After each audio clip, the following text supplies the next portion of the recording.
under his spell. Welcome, cursed ones.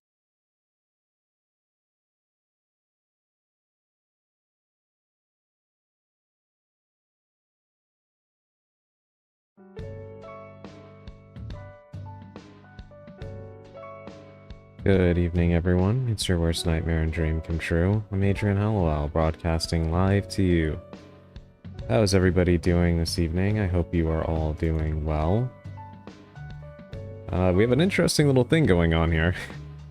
Because I see Churi, welcome in. I see Elandria, welcome in. Welcome in Bolgay, welcome in Sally, congrats on the first. I find it funny because according to Twitch, only one person is watching me.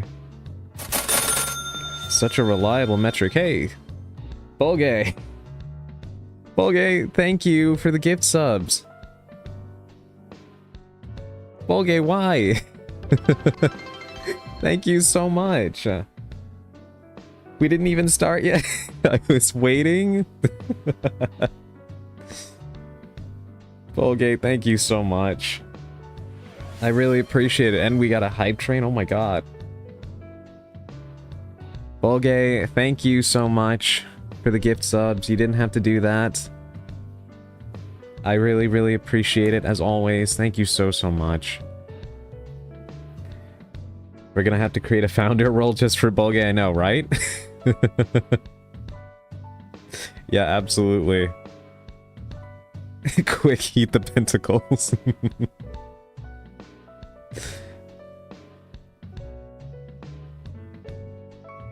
Yes, I hope you guys are all doing well. Thank you so, so much again, Bolgay.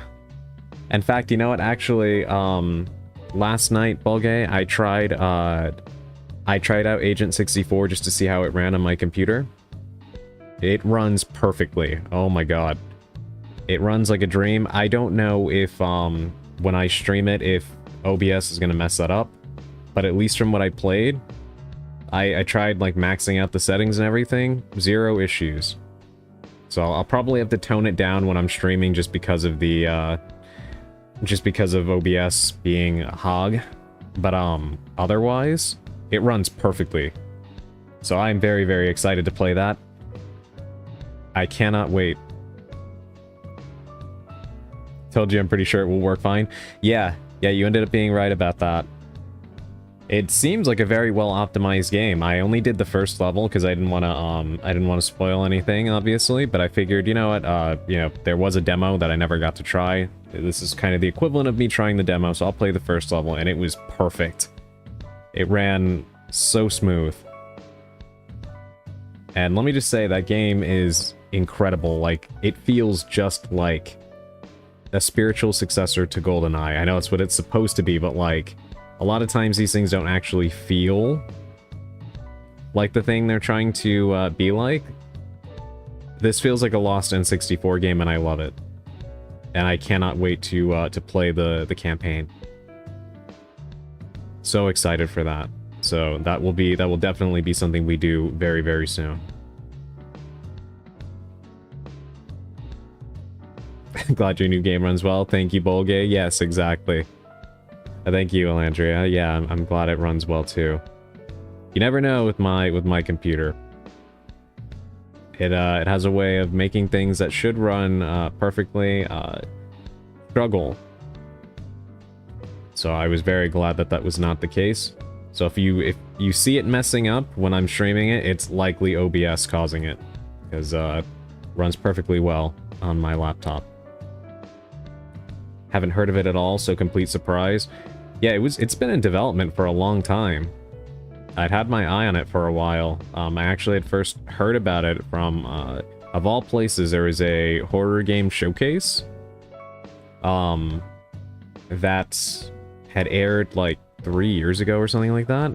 They do it every year. It's really fun to watch. And that's where I first saw it. I couldn't believe my eyes, and I was so scared it would be one of those games that would never release, but no. They actually delivered, and I'm so glad they did. Right, I was about to ask you yesterday about that supposed Star Fox 64 Wild Blue successor, Wild Blue Skies, and wondered if you knew anything about it.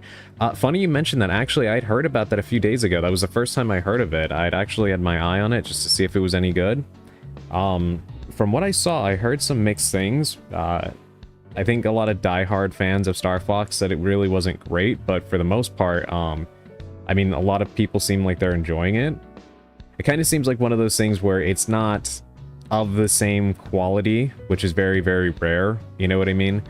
But it seems good enough, and something that, in my opinion, probably could be improved with a sequel or DLC or updates, you know? That seems like, you know, I think with indie games like that, or smaller titles, there's always a lot more potential in what an update or DLC can deliver compared to a AAA game, actually. At least that's what I've noticed. It always seems like indie developers are a lot better at taking in feedback and transforming their game as a result. Welcome in, Dandy. I hope you're doing well. Hold on.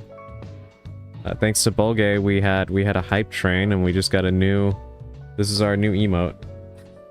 I feel like that's gonna get so much use. That is gonna get so much use.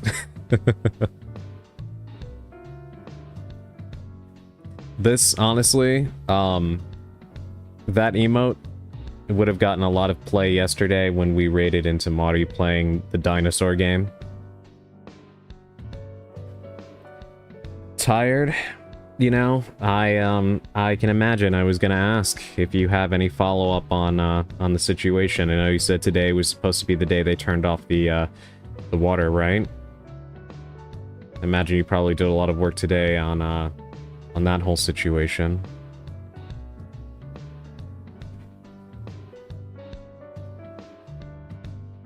Dry floors, I hope. Yeah, right?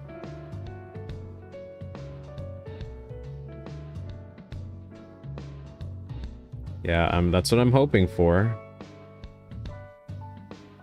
Such a ridiculous situation that should not have happened in the first place.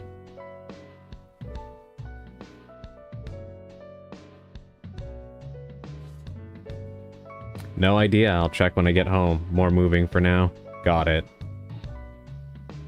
Well, I got my fingers crossed for you, Dandy. I hope that things are, I hope, honestly, I think the best way to put it is, whatever gives you the least amount of strife and trouble is what I hope for you.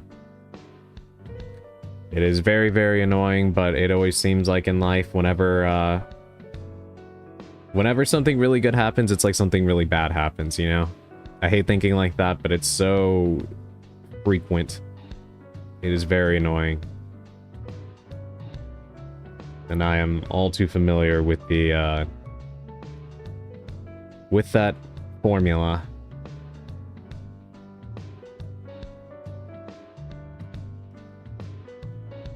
But yeah, I was really glad that the game was running well. So that is exciting. Can't wait to play it soon. As a witch eaten today, if I can talk. Yes. Yes, I had a very delicious sandwich for lunch. So I am sustained for the moment. That was kind of a while ago, though. Maybe like 6 hours ago. So probably, I'll probably be hungry as we stream here. Appreciate it. At this point, I just wanted to be cold for a while. I know. I'm right there with you, Dandy. The unrelenting heat is so annoying. I've actually got a low-grade headache going. Probably because of the heat. What kind of sandwich? It was a sub. With pretty much all the fixings you would think of, and some arugula. So it was really, really good. No lettuce. Not while the parasite, not while Las Plagas is still proliferating around the country.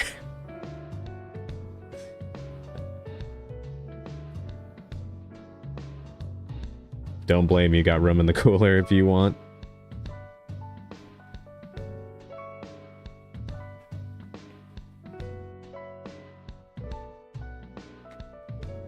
But yeah, I don't know if any of you saw. Did you happen to see that supposed GTA 6 footage that leaked?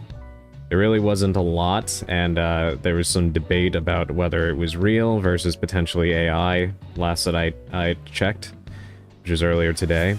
So I don't actually know if it was or not. Welcome in, Augustine. Thank you for taking my hat.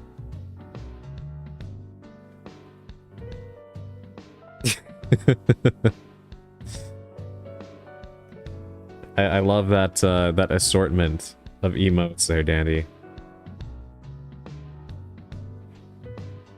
I did not see the supposed leak.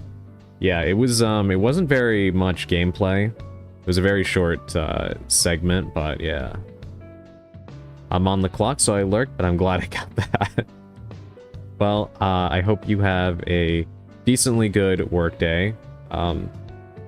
Hopefully better than that, but you know, I know that work is work, so that is pretty much the baseline you could hope for. Yes, please take care of yourself at work, Augustine. And thank you for dropping by to take my hat.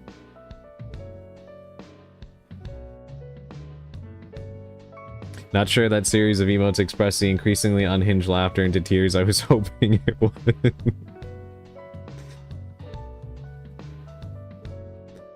I think it did probably the best job that it could of expressing it. Yeah, it's kind of been an interesting few days gaming-wise. So you have this GTA leak supposedly. Supposedly the classes for the Duskbloods, which is Nintendo and From Software's new game. Supposedly that got leaked as well, and all of the backstories and bios for the characters sounded delightfully dark and twisted. I'm not really a Souls guy, but it actually seemed really, really interesting, and I do want to try the game, so hopefully they do a public beta test. They're doing a private one right now that I did not get into, because I didn't think I'd get into it, so I didn't sign up, and then it turned out almost everybody got in, so I made a mistake not signing up for it. But, yeah, that seemed interesting. Said increasingly unhinged laughter into tears is not reflective of reality. I am only tired. Being a hatter is a way cooler job than I have. And then what was the other gaming thing I saw?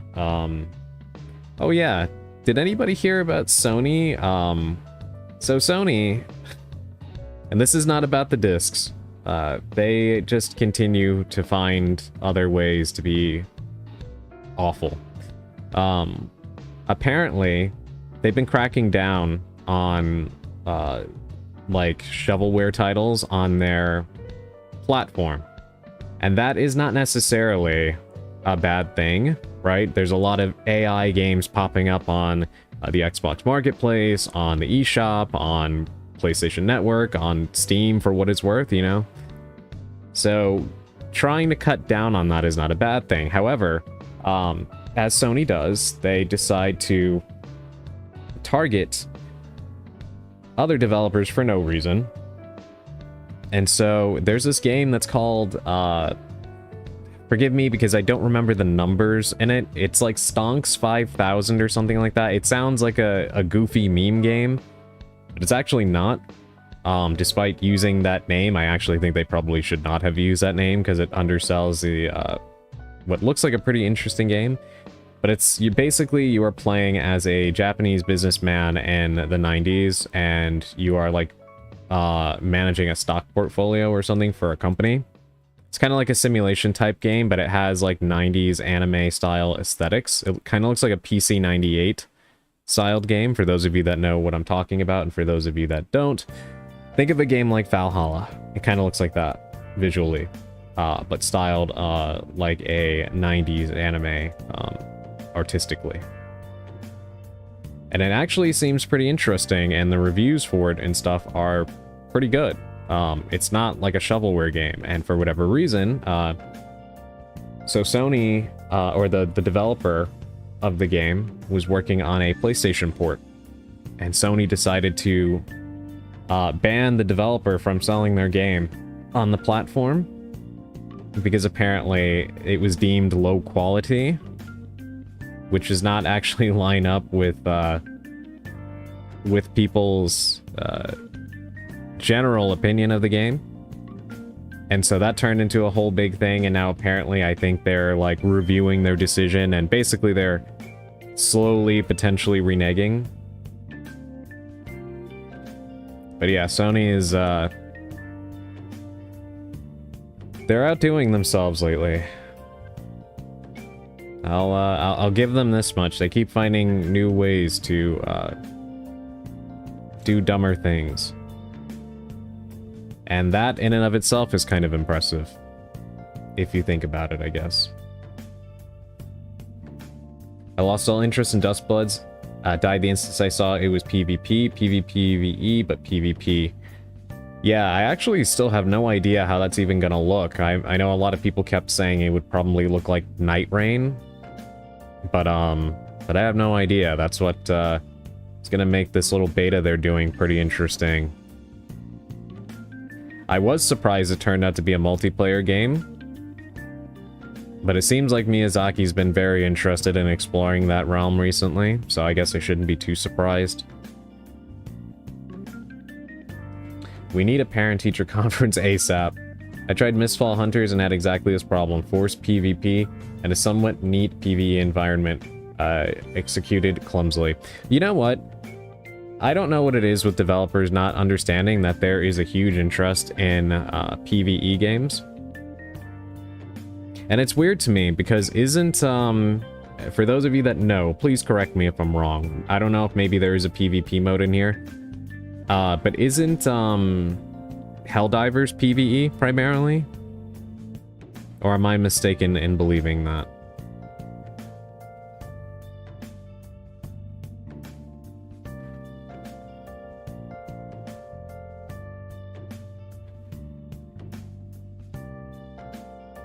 I sit here like a contestant on Who Wants to Be a Millionaire waiting on my lifeline. There's so much friendly fire in Helldivers that it can be considered PvP. I see, I see. But my point is, PvE seems like something that is really underestimated in terms of multiplayer, right? And I don't understand why it's not utilized more by developers that are wanting to explore multiplayer instead of constant PvP. You know? My god, my Twitch just shat itself so bad I missed the last 5 minutes. I just sent 5 messages and they all failed. Is something going on with Twitch? It seems like everybody's having issues right now. What in the world? At least right now I'm looking at my internet connection seems okay, and so does OBS. So I don't think it's on my end. I complained like a week ago that we never have potatoes at our food center. I'm never complaining again. But do you have an overabundance of potatoes now, Augustine? Feed them to the bat.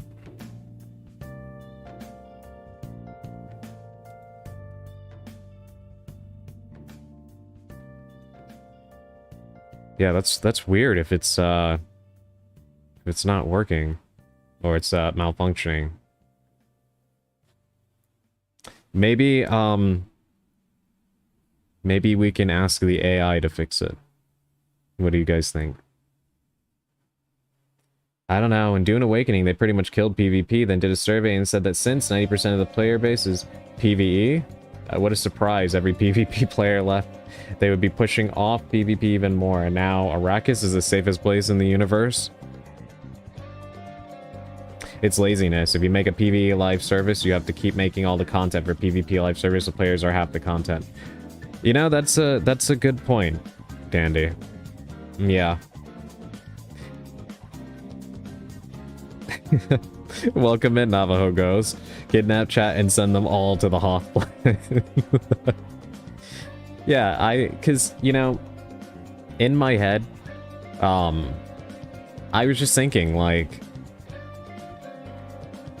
I know I'm biased as a lover of Resident Evil, but how has no one ever really capitalized on Resident Evil Outbreak's philosophies? The closest that a game ever came to it is Left 4 Dead, really, and kind of Lethal Company a little, I think. But it's so weird, like, it does get irritating that, like, games that would work really well in, like, tight-knit co-op always feel the need to insert a PvP element into it where it really doesn't need to be, you know?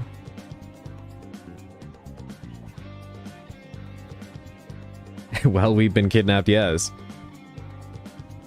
Especially with games like Tarkov, where you get killed once, poof, all your stuff is gone. Yeah, extraction shooters, those are... The extraction shooter craze, to me, has kind of felt like such a manufactured thing. Like, Tarkov blew up, and then, because of how long games take to develop now, developers that chose to try jumping on that train are getting here really late. And so, you've got all these other, extraction shooters now on the market that feel like they kind of got here a little past their expiration date. Not quite as bad as some developers still trying to make hero shooters.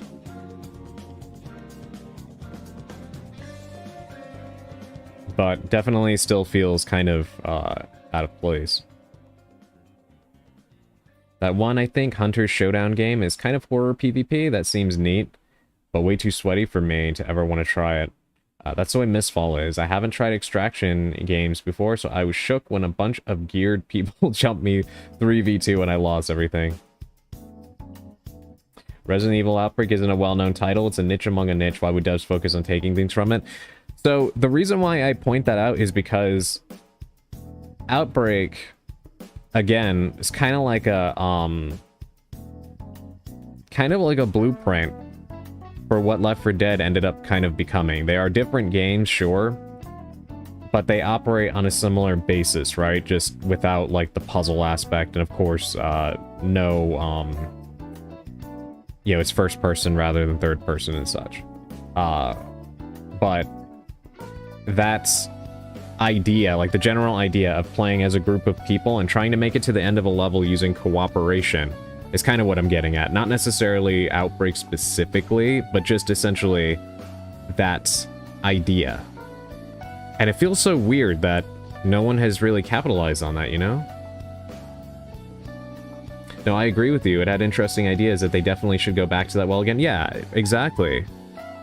Yeah, it's so weird that that no one has really done that, because I would love that, you know? I'd be perfectly fine with more multiplayer games if they were focused on cooperation against computers rather than other players. I'm here and gonna lurk. Welcome in, Purple. Thank you for the lurk. I appreciate it. I hope you're doing well this evening. They were camping the extraction too. Yeah, it's like, I don't know. There are games that are fun in PvP, right? But I don't know. I just... It definitely feels like well-explored territory, and PvE is something that actually has not been explored as much as you would think. And I feel like more people would be okay with, multiplayer games if they were designed around that. I mean, some people aren't happy with it because, you know, they don't have a group of people to play with, and even a co-op game can be insanely toxic online. Trust me, I have some stories to tell from the Left 4 Dead days. I have some stories I could tell about that. Especially if you loaded into a game as Lewis and a lobby of racist people, or as Zoe and a lobby of misogynist people. they sure had some interesting ways of treating you and addressing you.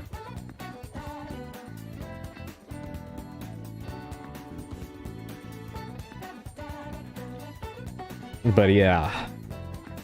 Oh yeah. Uh-huh. Let me tell you a story. There was one time where I was playing Left 4 Dead, right?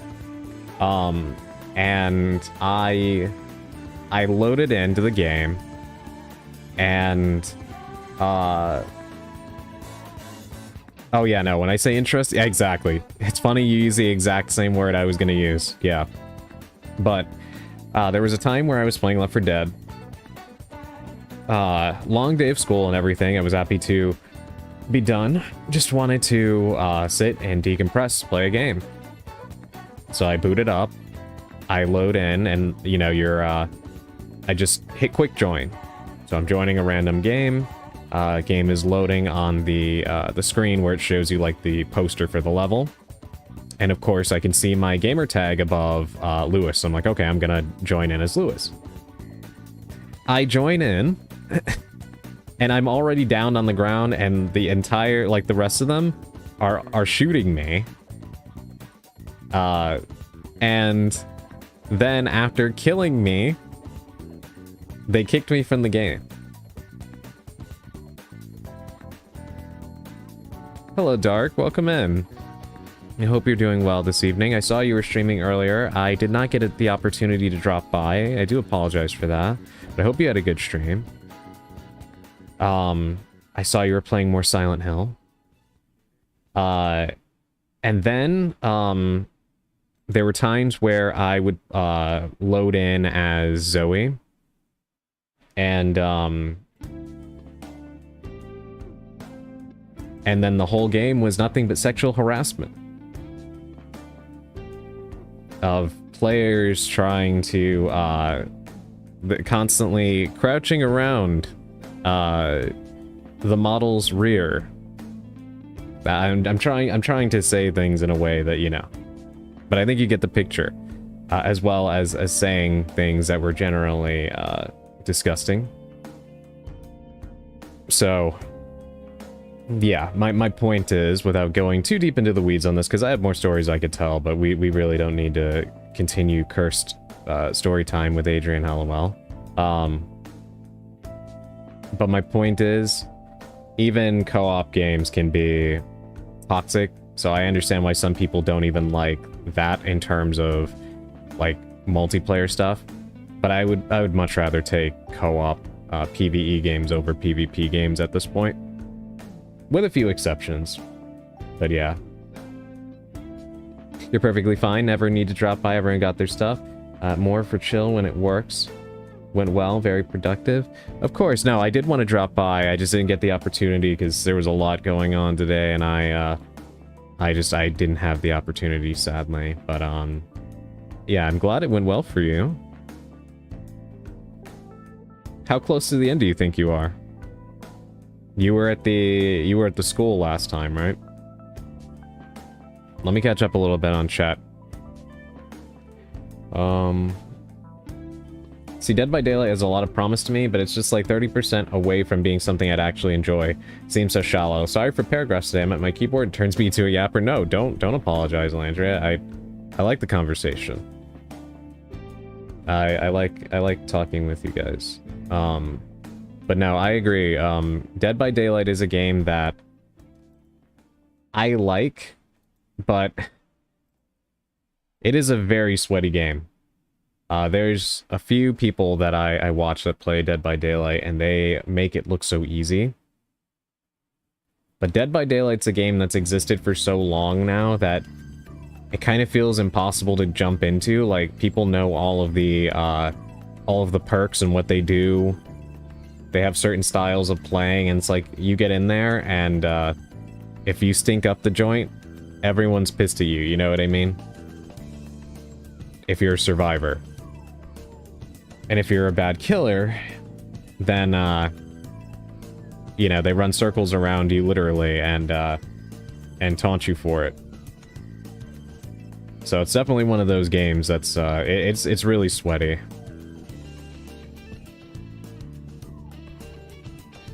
I got to play Left 4 Dead with my duo last year, far after its peak. It was so fun. Yeah, Left 4 Dead is one of those evergreen games. It never gets old.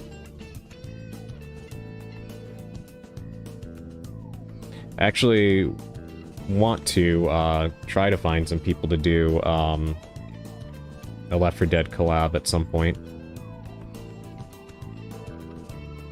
And I miss that game. Yep, I never did complete it. I did watch a playthrough absolutely ages ago. I guess somewhere around half. I forgot how long it is. Got it. Don't you dare be a good killer, though. I've seen enough videos to know that, too. Basically, it's kind of the same as with any multiplayer game. Just don't... You can't do anything. You can't be good at the game. You can't be bad at the game. It's just don't exist. The only way to win is not to play. That's the issue I have with DBD. I don't get why that ever became competitive. It always felt like a party game to me for fun. I feel like if you play it 24/7, it kind of loses its charm. Yeah. Now, I agree. I feel like, that's why, like, I enjoy in, at least, I'm talking back in the day. I don't even know what Call of Duty does anymore, but, like, I like when, games like, say, the older Call of Duties, I'll say, because at least I know what I'm talking about there, had ranked playlists and playlists that were unranked. That way you could just play for fun, and even though, of course, people still got toxic and yelled at you and stuff, it was nothing compared to playing ranked. Oh boy. And I kind of wish there was something like that for games like Dead by Daylight, instead of everything constantly being a sweat fest all the time. And I feel like people have a tendency with games to micromanage, like, people get really nerdy, and I don't say that in a derogatory way. I'm a fucking nerd, right? But I'm saying people get really, really nerdy about games. They go into the files, they find out every single value of every single, you know, attack. They find out every hitbox and everything, and they calculate it down to the nth degree. And then they take that information and they play... Like, they expect everyone to have the same information and play the same way as them, and it's exhausting, you know? I can't play a game like that. I just can't. It takes away the fun. Good news, potatoes are taken care of. Boss music starts. Oh, there appears to be a mountain of green beans. I'm not really fond of green beans either. I don't really dislike them. Well, actually, green beans are... It depends on how they're prepared. They're usually okay. It's actually peas that I don't like. Not really a fan of those. They also... Wait a minute. People manage to be toxic at party animals? How? Like, I don't doubt you. I don't doubt you, Landria, but that is a weird game to get toxic about. They also did an AI art contest a bit ago. So I guess I'm not missing out. Oh my god. I can tell you in League of Legends unranked is toxic as ranked. You know, Sally, I'm not shocked. That is, you know, it's League. It's League. Not that that isn't valuable information, but yeah, I can believe it.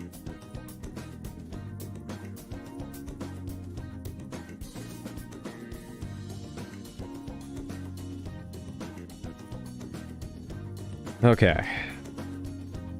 I apologize for that. No idea what that was about, but it seems like Twitch is weird this evening, right? But, I guess that's what happens when we discuss League on the broadcast. Bad juju.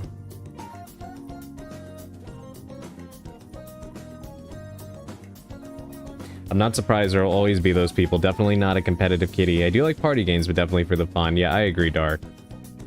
I agree. Games are meant to be fun at the end of the day. That doesn't mean you can't be competitive or anything like that. I understand the desire for it and the appeal of competitive gaming, don't get me wrong, but people getting so angry about it will never not be, it will never not be, ridiculous to me.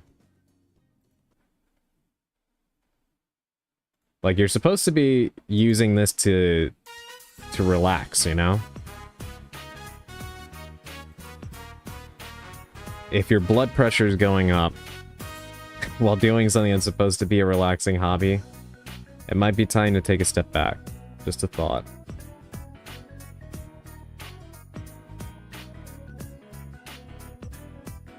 I remember being screamed at on that game so much when I was new. And then min-max and suck the fun out of it. Yeah, I hate that. Green beans are just long, slightly better peas. You know, yeah, that's pretty much my stance on it. On green beans. Oh, Andrea.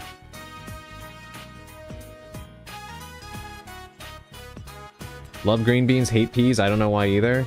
I think we found a stance that we are kind of in alignment on. Huh.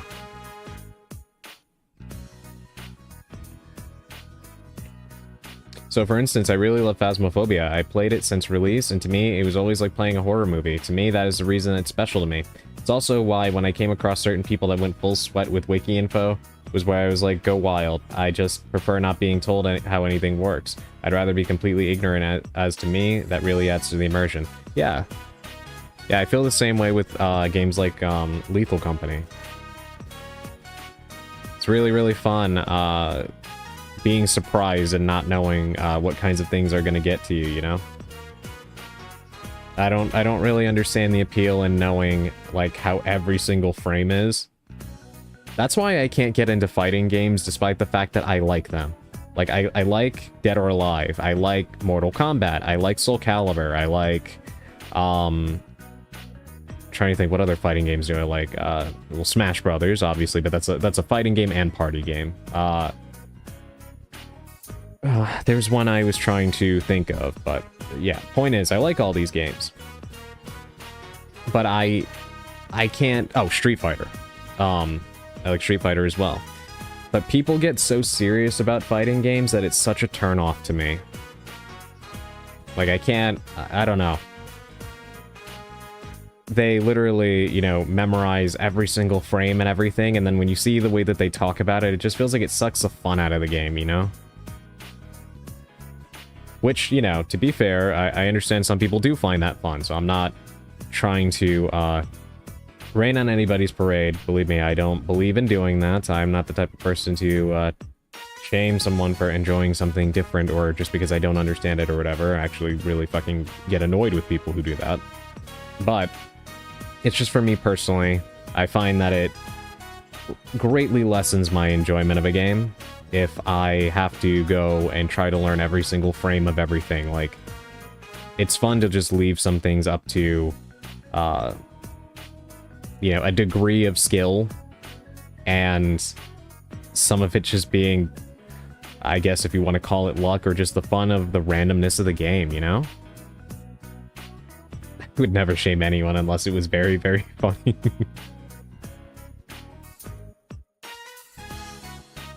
General mechanics, sure, but the cooldown timer between when a phantom can haunt, please no. I know, yeah, that I would not want to know. That ruins the fun greatly. Especially for something that's supposed to have an element of horror to it, you know?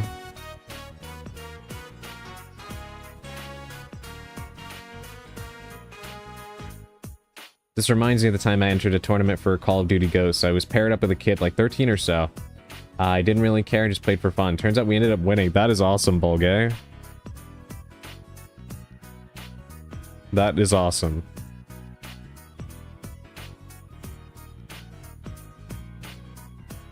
I would never shame anyone unless they are my very close confidant and I care about them more than anything. Just kidding.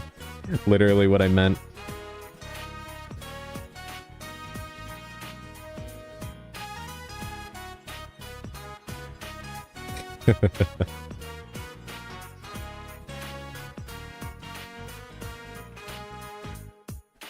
But yeah, I definitely feel like knowing those things can make a game less fun.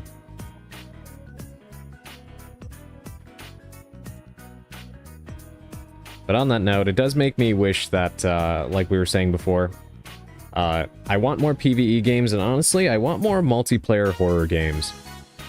That's one of those things where I get annoyed with the horror community because they start complaining, saying, like, multiplayer horror ruins it. And while I get that to an extent, because, you know, depending on the group you're playing with, they may not take anything seriously and it ruins the atmosphere and such. I mean, that's going to be a case-by-case basis, according to the people you know. You know what I mean? And not only that, but also, it's also on the game to a degree to be able to make something that can stand on its own 2 feet as a horror experience. That is exactly one of the reasons why I like Lethal Company so much, because it's clear that the game has a tongue-in-cheek humor to it, with things like the dancing and, like, just the general absurdity of the situation. As well as some of the monsters and how they function. But Lethal Company can go from funny to absolutely kicking your ass in like 0.5 seconds, and it keeps you anxious while playing it, and I love that, you know? I think actually one issue I've had, I think I talked about this, with a lot of recent games that are clearly designed around, like, co-op with friends and stuff, is really character design. That's one reason why it's hard for me to get into some games. Like, I'm sure it's great. I know I've had a lot of people tell me it's good, and I do want to try it just to see for myself. But that's one reason why I've had some issues getting into Repo. Because I'll be honest, I don't like the character designs. And I know that sounds silly, but what gets me about it is, like, I don't know, I guess for me, I feel like good character design not only helps the game succeed, but it helps you connect with the characters and such. And I feel like when games either use generic assets or they design the characters to be like meme material instead of having some sort of consistency or like depth to them, it just kind of lessens my ability to connect with the setting. You know what I mean? And I perfectly, like, this is one of those things where I fully recognize I'm kind of in the minority on that opinion, and I'm perfectly fine with that. Doesn't ruin my ability to play the game and enjoy it, but it does feel like it's something that is happening so often nowadays that I do wish that there was, like, more games that put effort into the characters, especially because, like, other games are so intent on having zero consistency with their world anyway, like Call of Duty having, you know, musicians and cartoon characters and stuff, and then, of course, Fortnite is Fortnite and has everything under the sun in it, you know what I mean? And I kind of miss when some games actually had some thought and effort put into, like, the way their characters look. Like, that's one reason why I brought up, Splatoon, and how that game blew up because of the tight art design, and people really taking to it, you know? Splatoon is not the only example, but I just use that to say, like, there's clearly a audience of people who do want a game that has a firm identity, whether it's realistic or cartoony,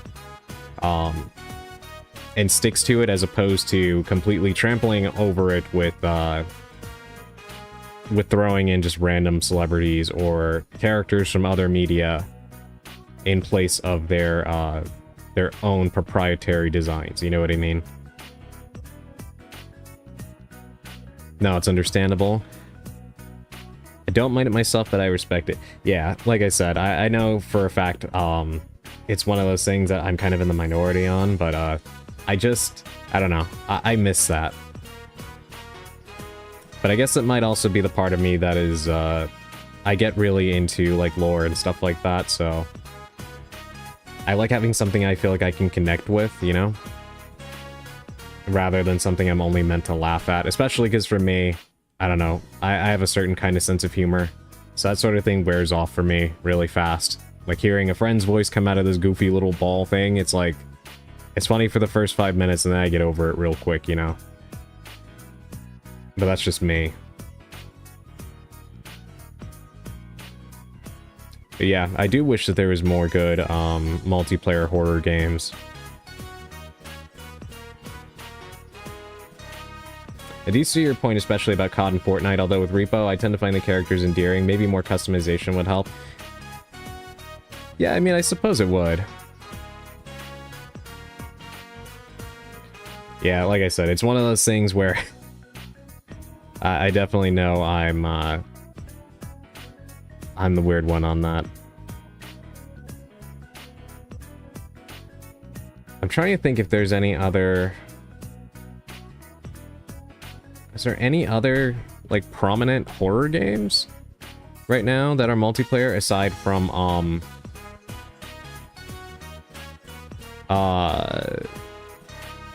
Phasmophobia? I guess the Outlast Trials, right? I've never gotten to play that.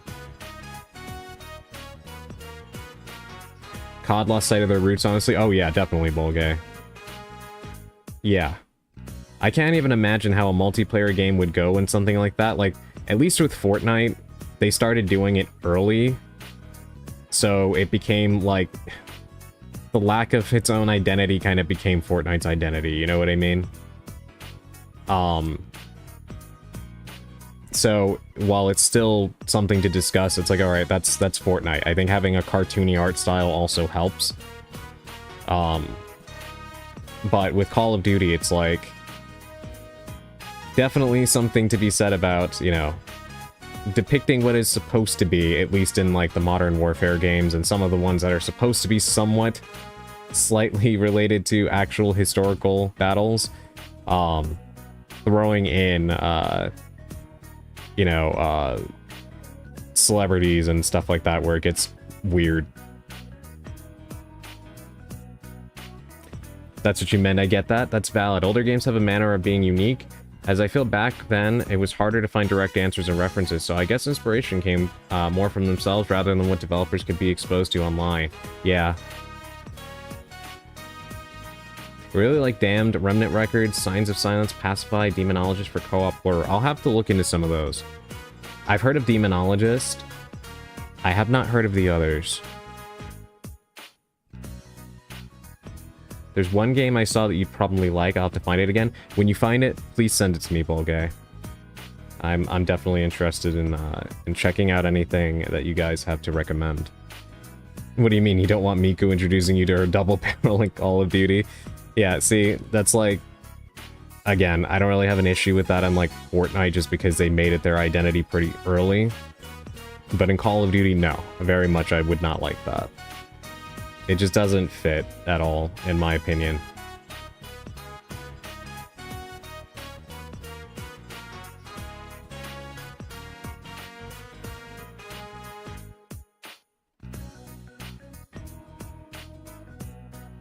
I'll DM you? Okay. No worries. But yeah, I'll have to look into some of these games, because I know there's one called Whisper Mountain Outbreak that actually looks fun. It's a 2D isometric game clearly inspired by Resident Evil Outbreak, but also I think inspired by some other stuff. But it looks fun. I'm interested in trying that. There is a Ghostbusters game that was made by Ilphonic that I have that was supposed to play with the Miscreants. I gotta try and see if they're still interested in that. So I'm very, very interested in playing it. Alright, let me check it.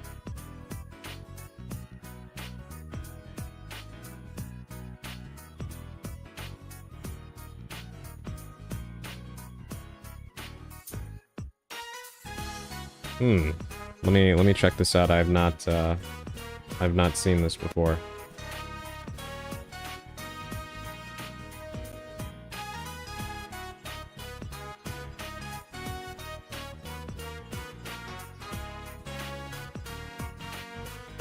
Don't know if it's straight horror. Trying to see what the thing is. Let's assess the core co-op experience in real conditions, gather feedback, and shape the game based on how people like it.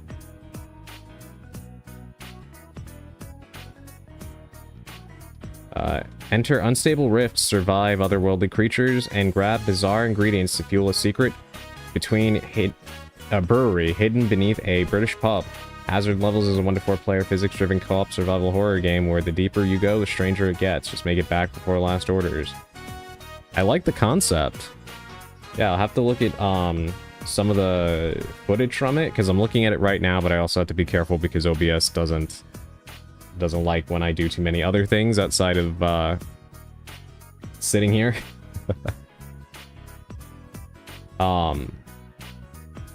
But at least from what I'm looking at, I actually do like this this concept. This is actually the same reason why I remembered another game, Escape the Backrooms. Why I want to play that? Because I really like the idea of being thrust into unfamiliar environments with your, you know, with your friends.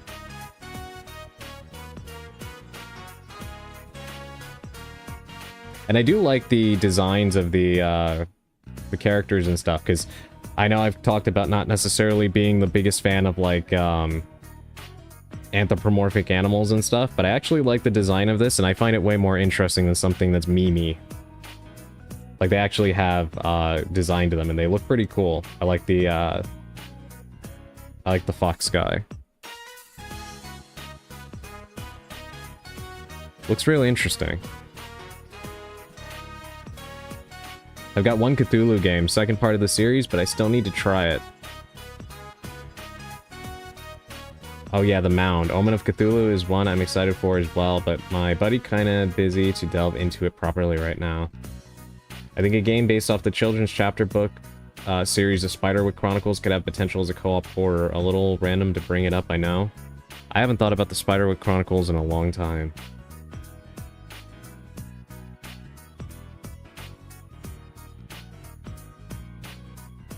Yeah, Sinking City 2 is coming out. Actually, there's a game that just came out today, I think. I was actually interested in playing. I gotta see if my computer can run it. That's always a big question. But it looks like BioShock. And I really like the look of it. It's an indie game, actually. Also, isn't there a horror multiplayer game where you can hallucinate a stick as a musket or something like that? That sounds familiar, Sally. That does sound familiar. I will not be letting you know, Bulgate, because then you'll do something crazy, and you already did enough. If I get it, I'll get it myself. But it looks fun, though. I gotta see if I can run it, because I was, when I saw it, I was like, actually, that's something I'd like to play on the broadcast, but I don't know if my laptop could handle it, so I gotta wait for reviews to come out and see how it runs. Because even if the specs are there, if the game itself is kind of a mess, technically, then I already know I won't be able to do it, you know? So I gotta wait for other people to be the guinea pigs first and see if it's well optimized or not. Think you can hallucinate your friends are enemies too?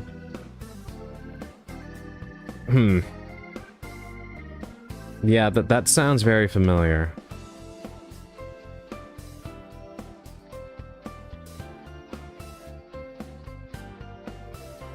The Mound, Omen of Cthulhu. Oh yeah, that's the one that Elandria... Oh no, not Elandria, Dark was just talking about. Let me scroll up. Yeah.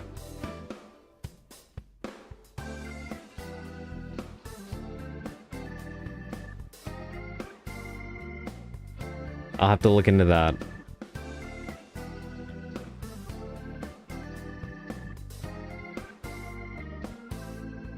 I know I'm super biased, but there just is not enough horror-themed things, honestly. I want more. And especially things that you can experience with other people, you know?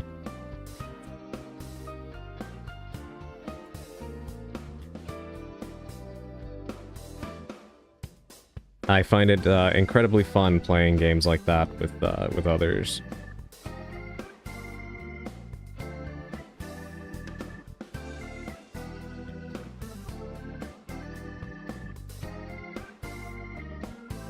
But hopefully there will be more things like that soon. I'm still waiting for Phasmophobia to come to the Switch too. It was already announced, but they just will not show anything, and that's frustrating because I really want to play that game. I've actually been invited multiple times to play it with Sushi, but I can't because I don't have it. And because I know I would have a huge problem trying to run it on my laptop. I actually really want to play that new Fears to Fathom game. That is multiplayer. It's a co-op with one other person. I really, really want to play that.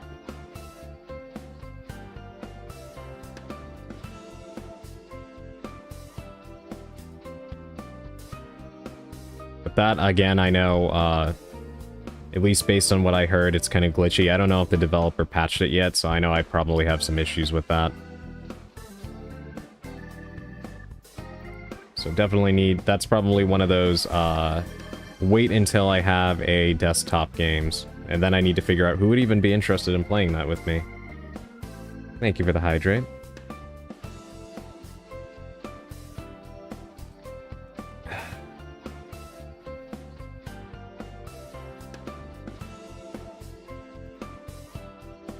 So that's kind of a far down the line kind of thing.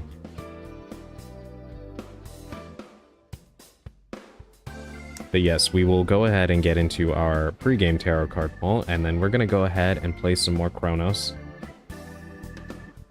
Very excited to continue this. What we're looking to do is, we're going to be playing this today.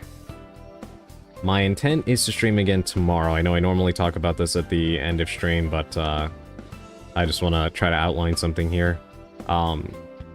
The idea is to stream tomorrow and probably play Donkey Kong, I want to say.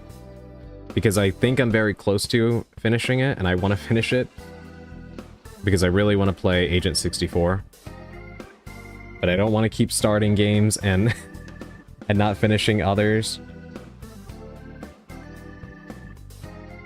Plus, we still need to return to Rain Code as well, which is something I really want to do very, very soon. So I need to lock in and hurry up and finish Donkey Kong 64. I really did not know what I was getting into with that game. When I started it, it is such a long game. But we'll see how it all shakes out. Depending on how this session goes, who knows, I might end up at a particularly interesting cliffhanger or something and end up wanting to continue from where we left off here tomorrow. Sometimes that happens, you know. Welcome in, Kaiser. Always have 64 games going at the same time. You know, some people do that. I try not to, because I you know, I like completing the games, and two, it definitely is more, it's more fun when you can watch someone play a game through from start to finish rather than just abandoning stuff, you know? And, I mean, I could technically do 3 games at the same time, I guess, but I'd say that's probably the limit before it starts to become untenable. Unless you're factoring in, like, multiplayer games, because obviously that doesn't really take any capacity to keep up with, you know what I mean?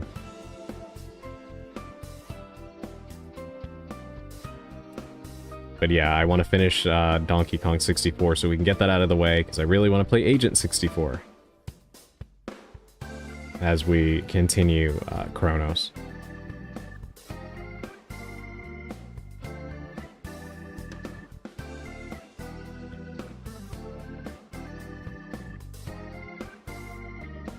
But yes, let's go ahead and get the music going so we can get this out of the way.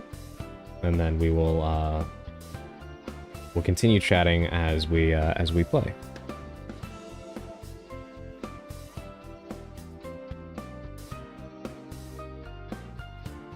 Let me go ahead and switch this over.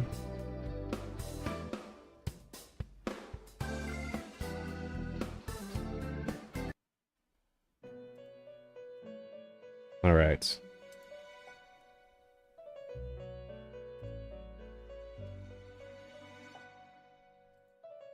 Let's see what the cards have in store for us this evening.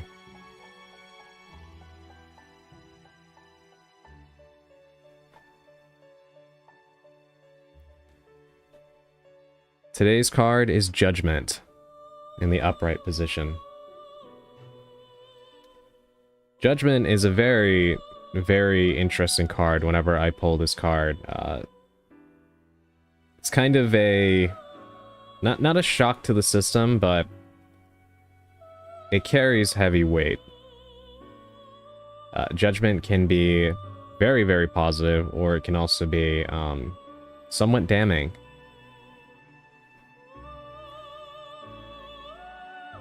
Judgment is second only behind the World in the major suits of the tarot deck.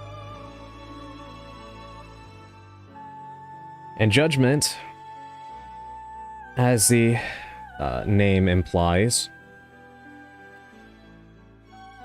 can often represent a bit of a reckoning for the person that you are reading for, whether that is yourself or, of course, someone else. It is the culmination of the decisions that you have made and their effects. Basically, everything that you have done leading up to this point, you will now see the results of it. Whatever seeds you've sown, you will now be reaping. And this card calls upon you to reflect upon the type of person that you are and the type of person that you have been. Again, this is really all up to you. This can be really positive or this can be really, really bad. The choices that you've made up to this point, how you've been with other people, the choices you've made towards yourself, whatever you've done up to this point, you will now experience the effects of those choices. So if you have been, quite frankly, a terrible person, it's time to be afraid. That's not a good sign. But if you have been as close to as good of a human being as we can be as fallible humans, then this is nothing to be afraid of. In fact, it can actually be really encouraging, as it represents perhaps a bit of good karma coming your way for the things that you have done. You may be repaid in kind with maybe a bit of good fortune for once, whether that comes in the form of new people coming into your life that are positive forces, or a bit of money, or just general happiness directly stemming from something that you might have done. Judgment is a card that can induce a bit of a primal feeling in you. Whether one of intense fear and regret, or satisfaction and happiness. This card can be perceived in a similar way to the Justice card. But Justice is something that is cold and extremely based on a rigid line of what is right and wrong. Like, just speaking strictly about the general definition of the word judgment, not necessarily the card, right?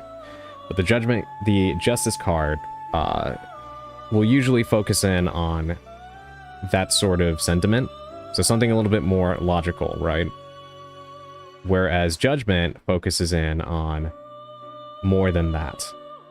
It is both the cold, hard reality of choices that you have made, but also the emotional, moral, and intuitive aspects of those things. So there's multiple dynamics to this. Hence, again, why I said it can be extremely worrying, or honestly, it can be really relieving, depending on the things that you've done and the kind of person that you are. So if you really don't know what this could mean for you, reflect upon yourself. And try not to be too hard on yourself. We're all human. We all make mistakes.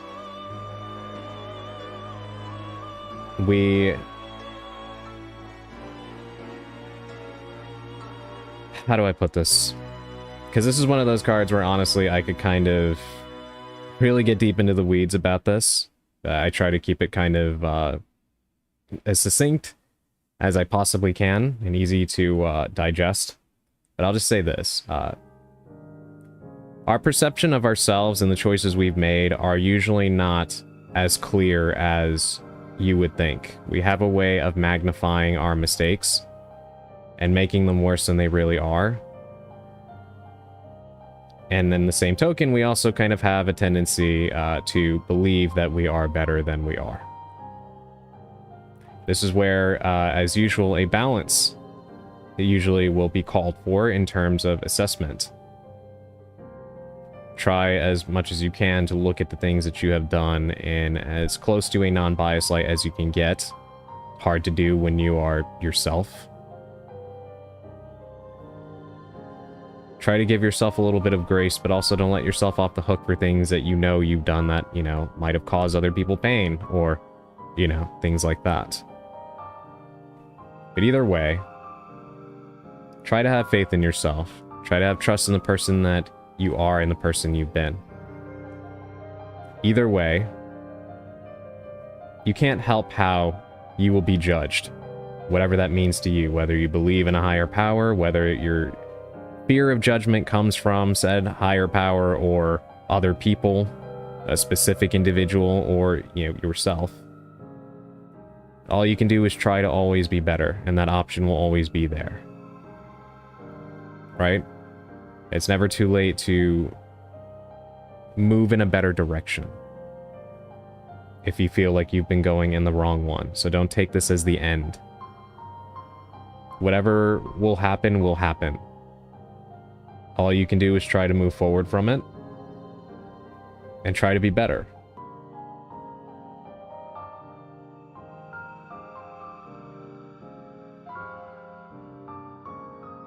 Am I back? Can you guys hear me again? Okay. Thank you. Yeah, I was saying, don't let this be a card of condemnation. That's not what it's meant to be.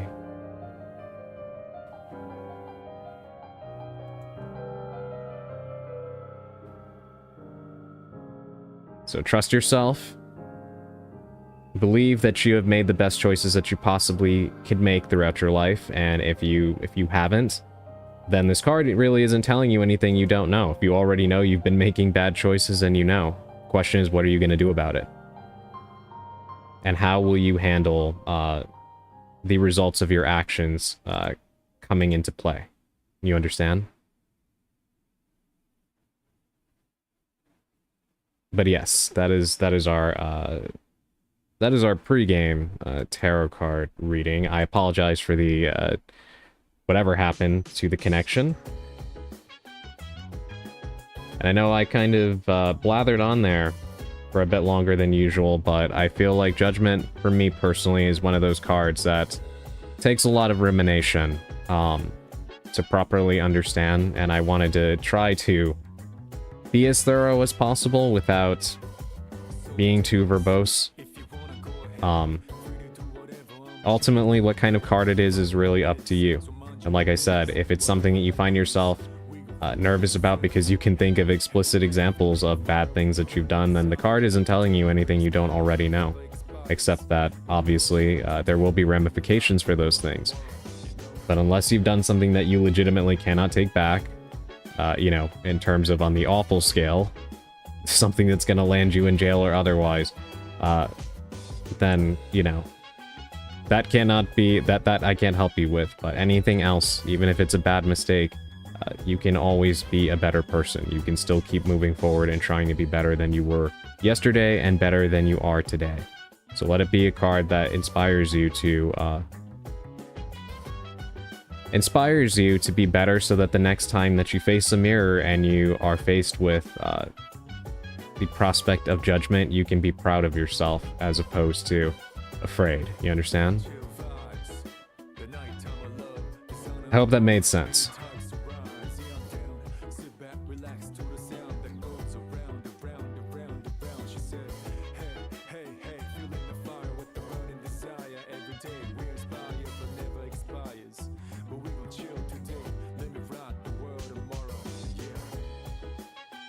Sorry, I'm just looking at OBS right now, trying to make sure everything is fine. Whenever we have streams where things start dropping, I start getting paranoid about the connection and how OBS is holding up.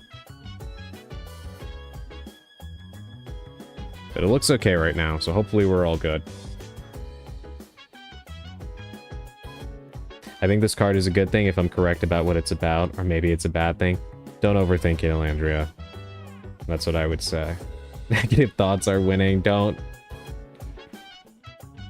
Is Twitch being a hater?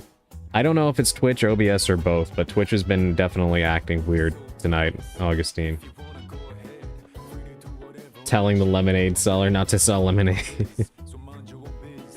You know, I get it.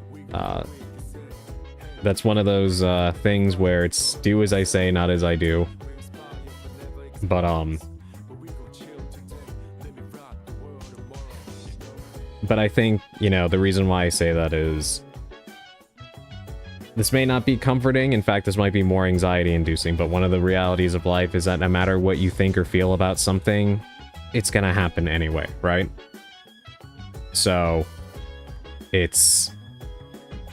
You might as well just make peace with that fact and realize, you know, whatever happens, happens. And... Again, I can at least be better, you know what I mean? It's like if you know you didn't study enough for a test and you know you're gonna fail, it's like, well, it sucks, but I already know this is gonna happen, so I'll just try to do better next time, you know? As opposed to agonizing about it. You're gonna be mad, but you have the time and the ability to process it. And you will do better next time. Did you ask if he's got any grapes? I'm gonna have to ask what the card was later. Back to work. No worries, Augustine. When you pop back in, I'll let you know. Alright. Let us go ahead and move over to the game. I readjusted the audio from Mario Sunshine because that was super low, so I had to turn it up really high. So it shouldn't blow your eardrums out, but if it's too loud or anything, let me know. Let me go ahead and switch this over.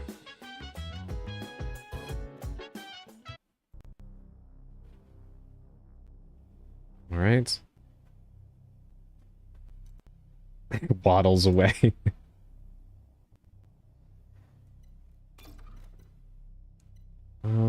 We were...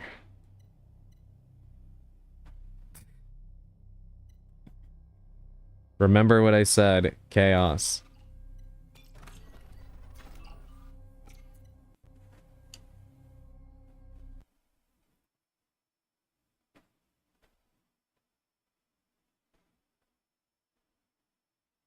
Yeah, let me know how it is when we get into the game. I was in the safe room, so there should be some music and such. Melee and stomp attacks are your last resort. Don't rely on them.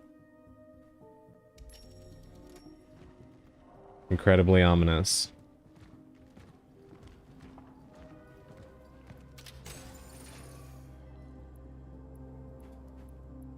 Alright, we really didn't have much, so... Not really any inventory managing to be done here. I was not better off in terms of supplies during the last session. Was it with horror games and stomping? I mean, you know, it's effective, right? Quite quiet. Hold on, let me stomp real quick. Let me know how it sounds. Still quiet?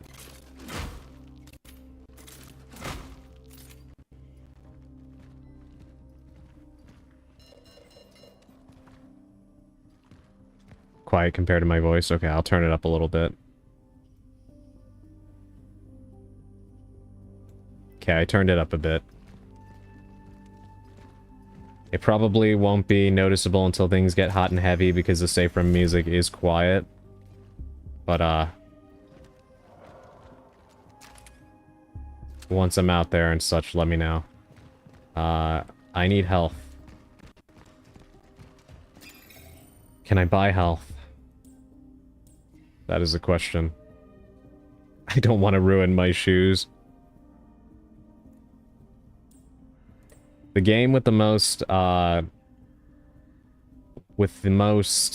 satisfactory stomp is Dead Space. Still, I think. This game has a good stomp. The only problem is that it doesn't do what the Dead Space stomp does. So it still lacks that oomph, you know?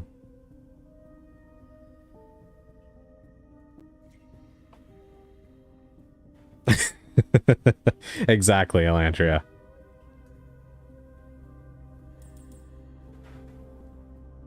Thanks, autocorrect.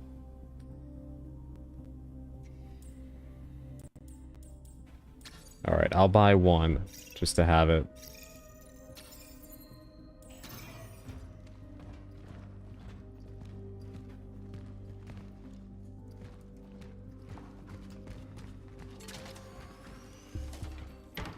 Alright, out we go.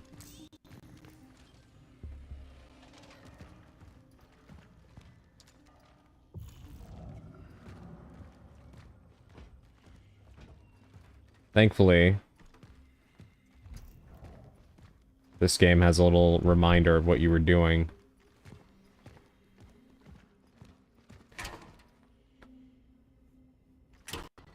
My brain was still in vacation mode playing Mario Sunshine, so I had to recall where we were at. One small stomp for man, one giant stomp for mankind, yes.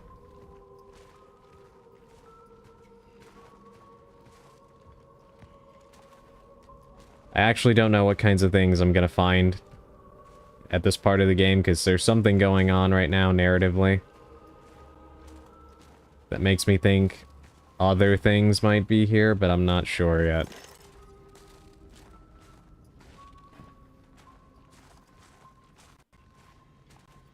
Just gonna take it nice and slow for now, until I know what I'm dealing with.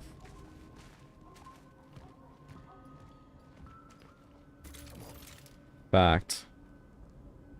Can I not hold more ammo in this right now? No.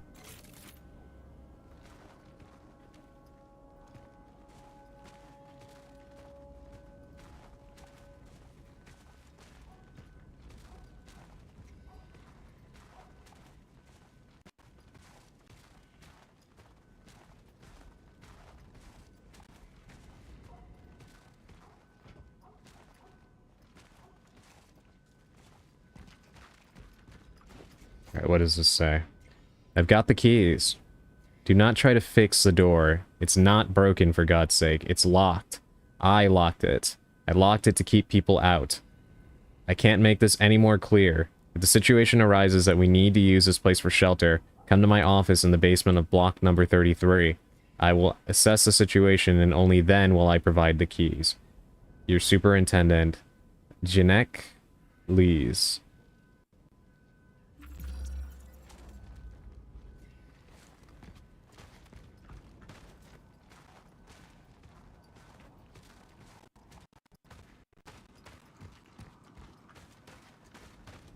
What does this say? Don't believe their lies.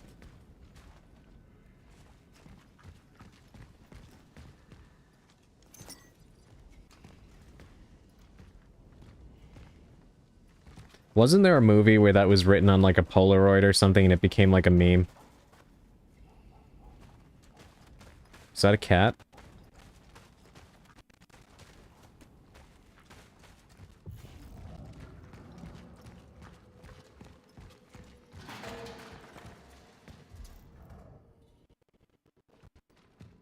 wreck? I don't think so. It was something else, right? I think, God, I have to look this up.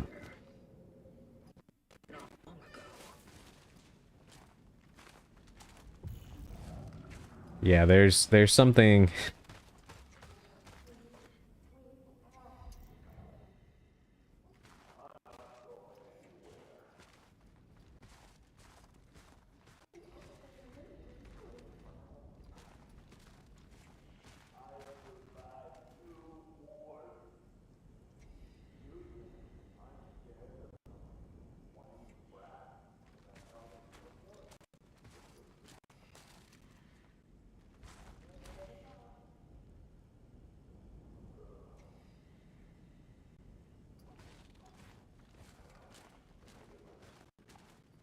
There shouldn't be people here. Yes, we do have an American version of Wreck. It's called Quarantine. It came out in, I think, 2008.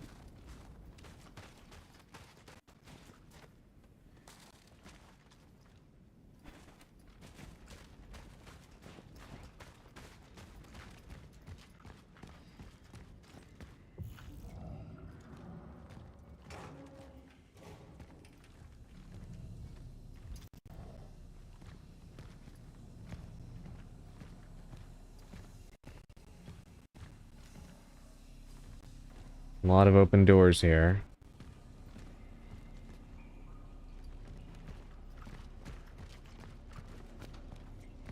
It has been quiet for a very long time. And I am not thinking that's gonna last much longer. We have 3 notes here as well. I've always liked Wreck's story, but the acting not so much. Is it bad? And you know, I'm glad you bring up Wreck, Sally, because I have long had the idea, and I almost made a YouTube video about this, but I always felt like Wreck should have been the basis for a Resident Evil game.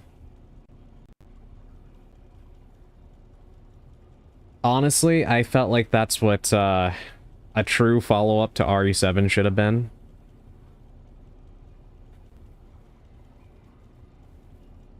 But that was something I actually intended. Wouldn't you consider RE7 very Wreck-like? Yes, but definitely not cohesive, right? Because RE7 does like a bunch of different things, and it takes a lot of inspiration from different kinds of things. Like, I feel like they should have taken the outright, like, skeleton of Wreck's story structure and used it for Resident Evil. Like, set it in one weird apartment building with, you know, all the typical trappings of Resident Evil stuff, like weird secret passageways and things, and have characters that are trapped inside the building because of like a BSAA quarantine or some kind of thing. I feel like that would have been a really interesting setup. Even have the VHS with the Ghost Hunter stories. Yeah, it's similar in that regard, but that doesn't last very long, and then it kind of turns into something more inspired by, like, Texas Chainsaw Massacre and Evil Dead. You know what I mean? I feel like that would have been a really interesting follow-up, because I felt like Dalby was wasted as a setting, and they could have done more with it. But that is something I intend to talk about whenever I do that, Resident Evil tier list thing, because I feel like 7 and 8 were a huge missed opportunity for, they're a huge missed opportunity for, what do you call it, like a new trilogy. Disorder. 1412. Quarantine my ass. What's the use for it if no one follows the rules? These people think I'm their lackey. Janek, open up. I'm only going out for a moment.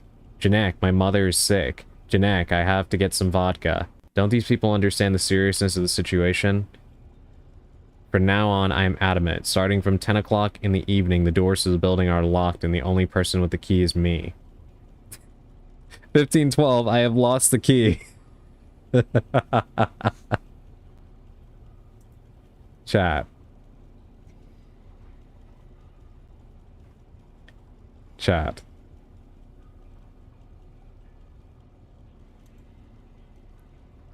Well, so much for that. When you do the RE tier list, if you list Code Veronica less than A or B, our friendship will be over. I'll have to keep you in suspense about where I would put it until the actual stream.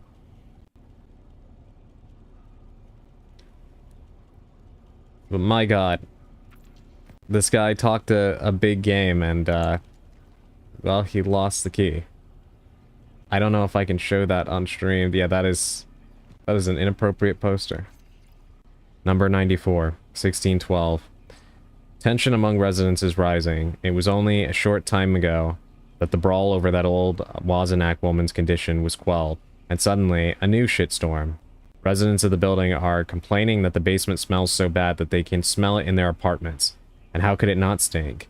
Apparently, Nowak allows his dog to piss down here because it's a new ice age outside. 1712. Well, it's probably not piss after all. Seems like the stench is coming from under number 94. The old Malinowski's basement. I don't know what the hell he's doing, but for God's sake, something must have died in there. I want to get this solved before the smell gets worse, but it looks like he's never home.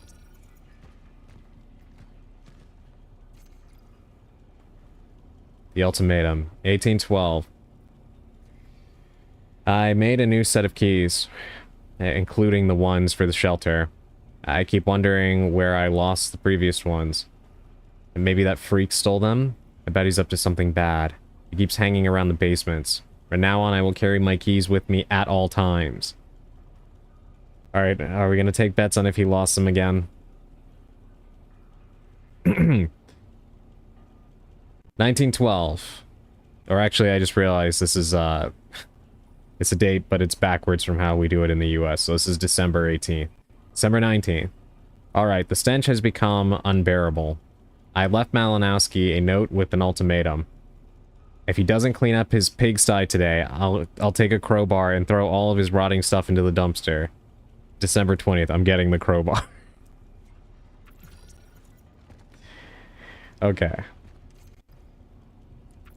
So these were all within days of each other.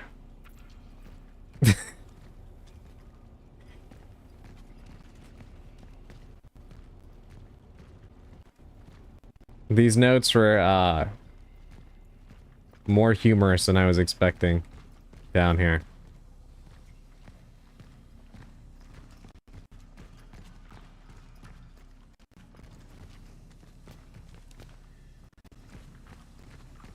These notes were gold, I know, right?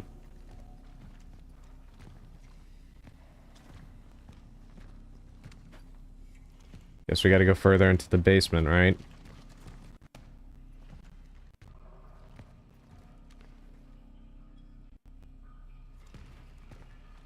That's eerie. We have the imprint of a person's body on the wall.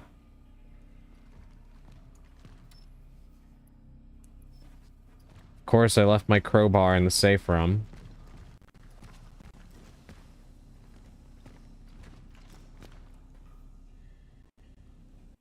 It was one of those, we crossbred a monkey with with alligator claws and praying mantis arms. Fred has been poking it all day. It's impossible it will escape. Next page, it escaped ass moments, right? Okay.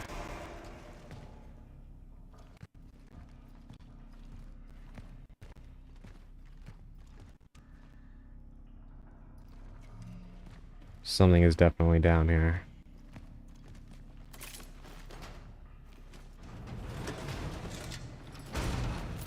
Hi, Effecto. Welcome in.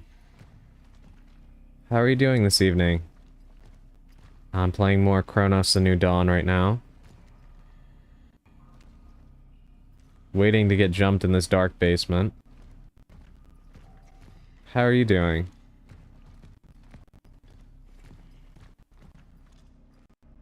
Elandria says, hi, Effecto the Claymaster.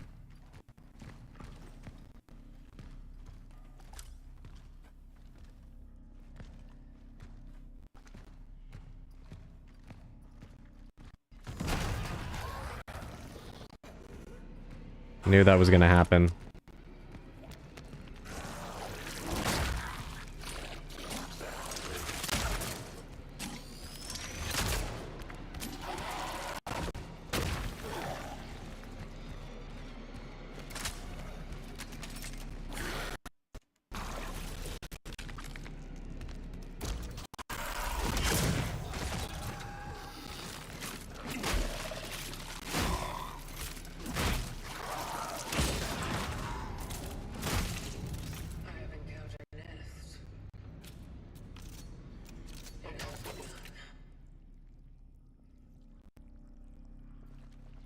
A nest, huh?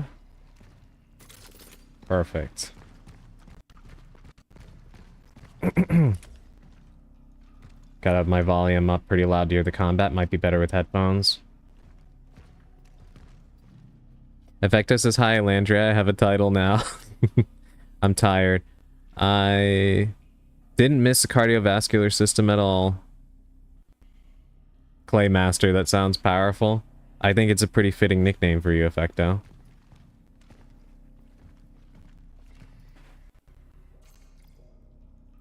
Guys, I found the key.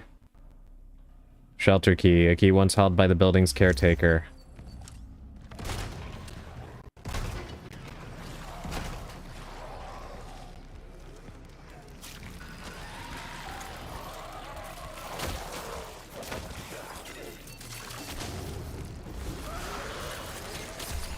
I just got grabbed from behind.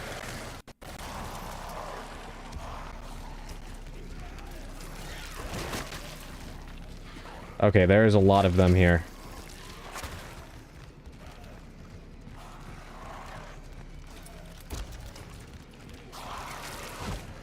Wow, there's a lot of them here.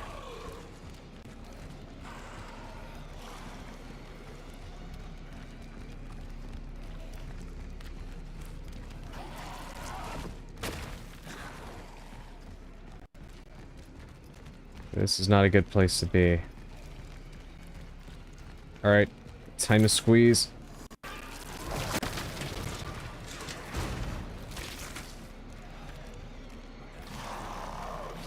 Can they come through here?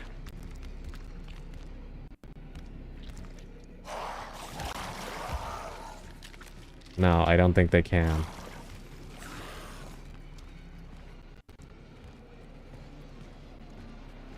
I did not have the ammo to fight with them.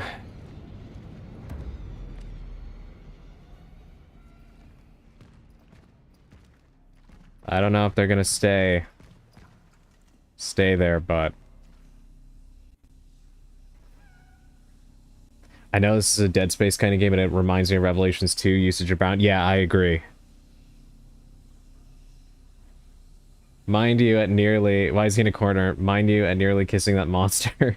Hence he didn't so much as make a peep. Yeah, she doesn't react to them at all, which is very interesting.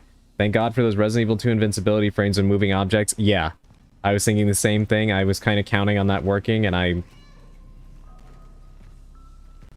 glad that it did. Did you just hear a meow?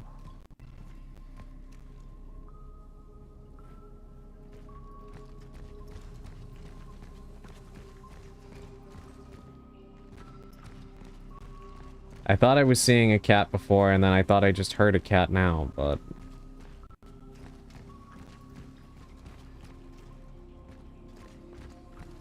Yeah, she's extremely stoic.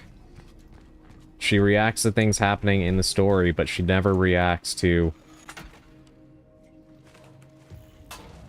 She never reacts to any of the things, any of the monsters, and I find that very strange. Wondering what the deal with that is from a story perspective.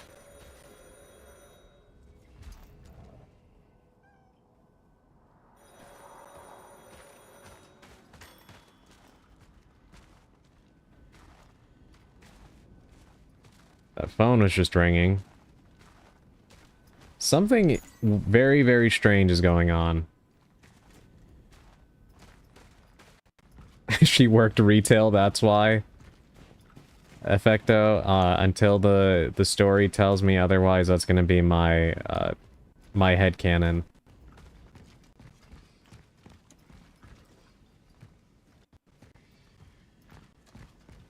I need to get back into that other building and get my, I need to get my,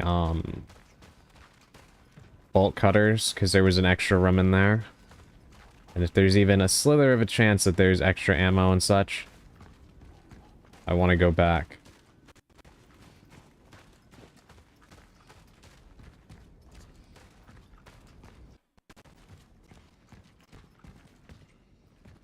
To answer your question though, Effecto, I'm doing okay.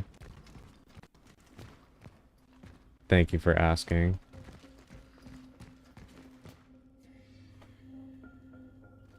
I keep feeling like I'm hearing extra footsteps in here.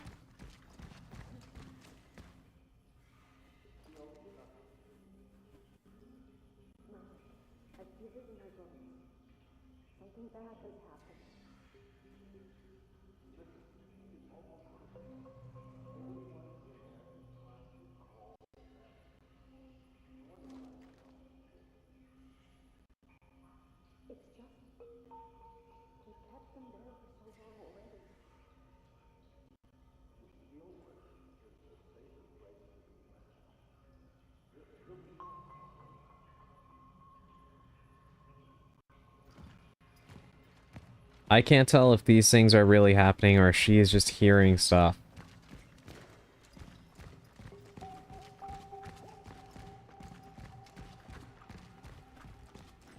If an invisible enemy is going to pop behind you and the only clue is hearing an extra set of footsteps, I'm going to lose my mind from how cool that is.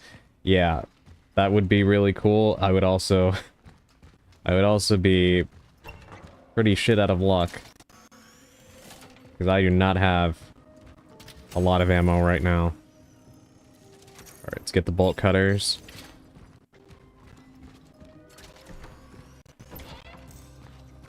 And head back into that cursed building so I can see what's in there. Please, for the love of God, do not make it an Alone in the Dark style, gotcha moment where we go through all these, steps just to get jumped. I will be very upset if that happens.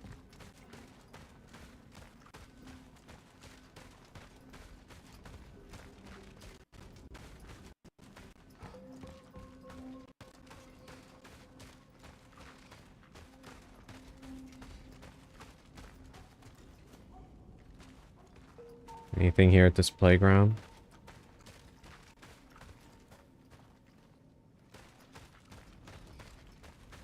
I don't know, it's very odd, some of the things that are happening in the story. Not like in a bad way. I'm liking it, I just don't know what to make of it yet.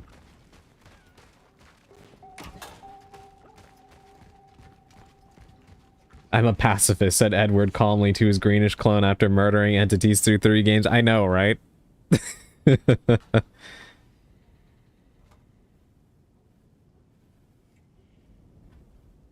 monsters don't seem intelligent enough to mimic so far. There was that one that was in the building before that could talk.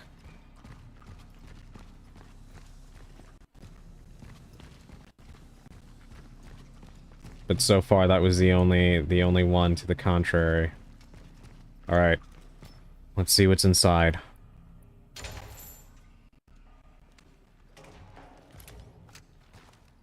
Oh, it's just a closet.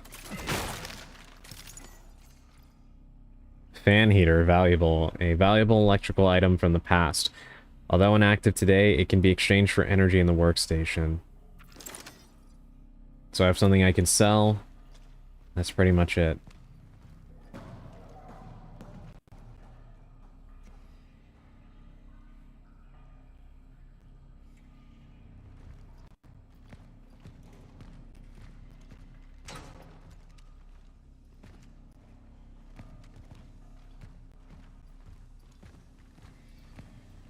I did indeed do that for a sellable. But I heard something in the distance.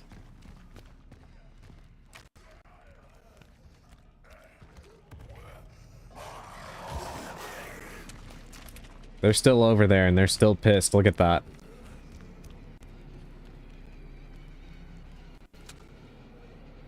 That's crazy. You saw that? He actually ran over acknowledged I was there and kept moving. That's actually kind of freaky.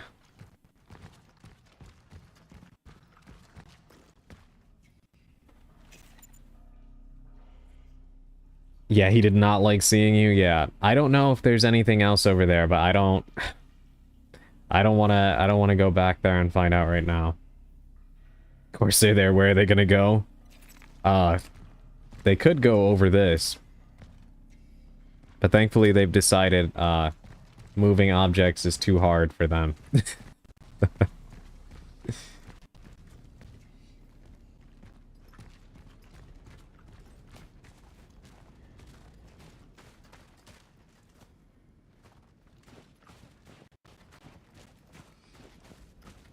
Just trying to see if I could find that cat, but...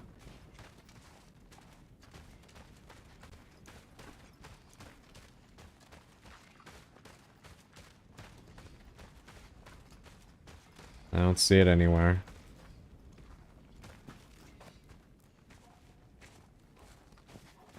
It is really...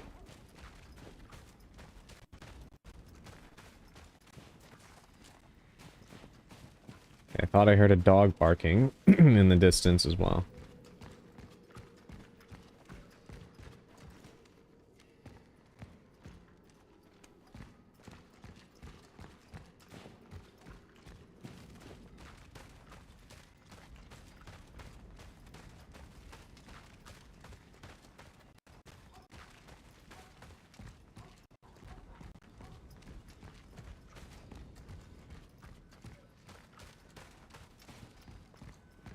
Alright, let me go back to the safe room real quick and sell this item. And then we'll use the key.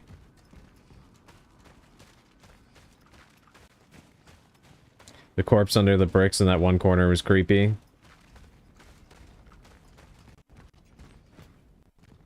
Yeah, it seemed like they were nesting there. Yeah. Yeah, that was a really weird sight, for sure. No idea what that's about.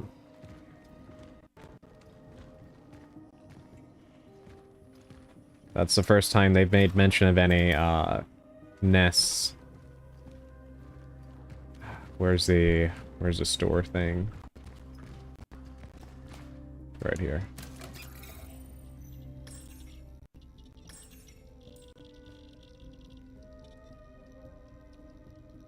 Wow.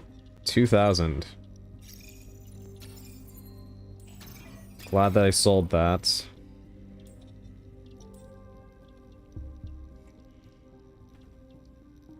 Hmm.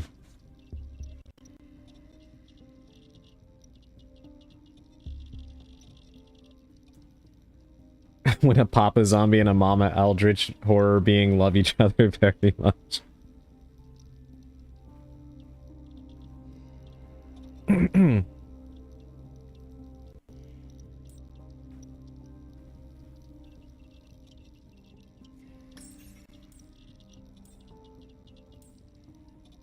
Do I have enough to make any ammo? No, I do not.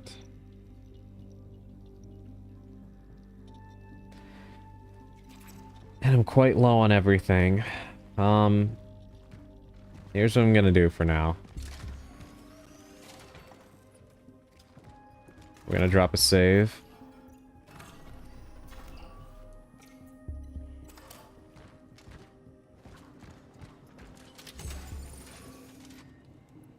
I'll hold on to the bolt cutters for now. Let me grab another flare from the dispenser.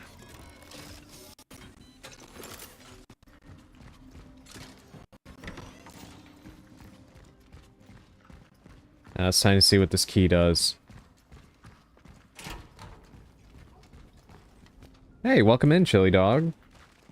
Been a little bit. How are you doing this evening? The devs of this game truly enjoyed the part of Resident Evil where you have no ammo.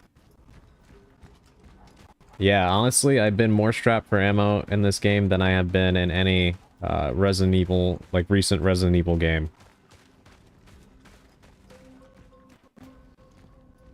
Hold on, did I check and see if there was anything at this little kiosk here? Okay, I think I picked something up from here before. Pretty good, thank you, Lost Ballgate. Yeah. Yeah, he bought some gift subs for people. I appreciate you dropping by to say thank you. It was very nice of you. And I hope you've been well.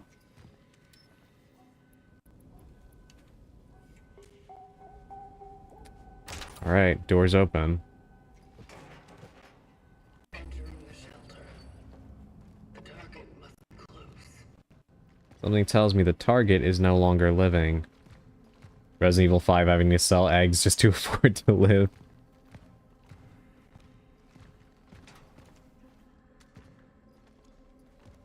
Doing well, how about you? I'm doing good. I'm playing Chronos: The New Dawn. This is a horror game by Bloober Team, the developers of the Silent Hill 2 remake, as well as games like Layers of Fear and Blair Witch. It's actually really good. I am enjoying it quite a bit.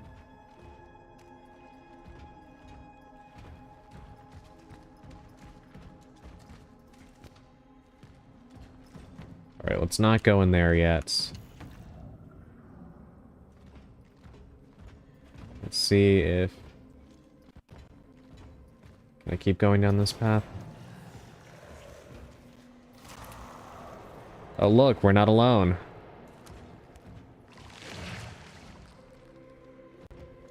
Just what I wanted to see. Yeah, it's actually very similar to Resident Evil. It's kind of like a cross between the recent Resident Evil remakes and Dead Space.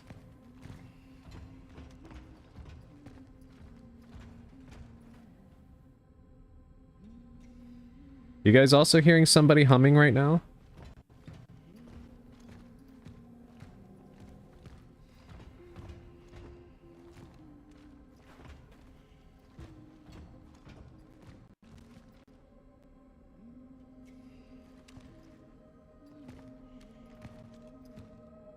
Someone's humming a Christmas song right now.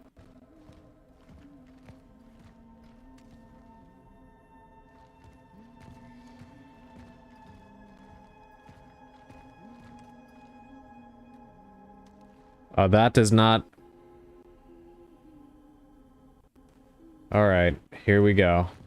What do you guys think is going to be on the other side?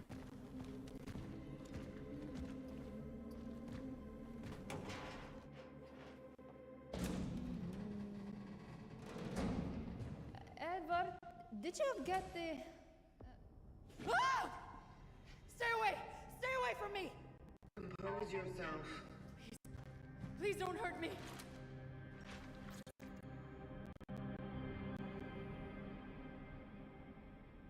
I am very confused about how this woman is even here. I'm not here to harm you. I'm not here to harm you. What are you? What do you want? Edward Vishnevsky. Where is he? Is he keeping you here?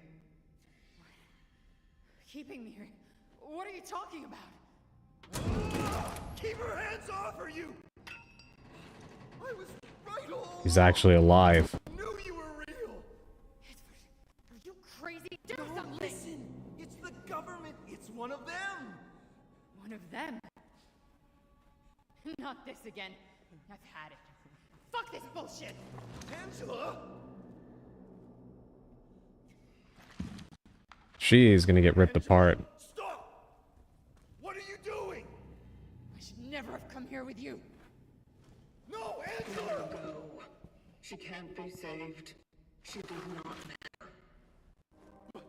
But it's dangerous outside. The disease. Everyone outside is exposed. That's why I brought her here. It wouldn't change anything.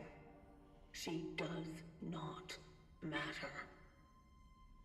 She matters to me. I wanted to protect her.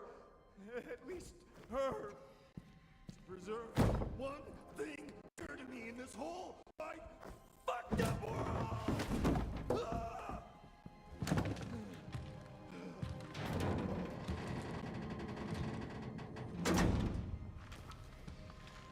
Government sent me. Didn't they? This is some kind of experiment, right? This is What are you?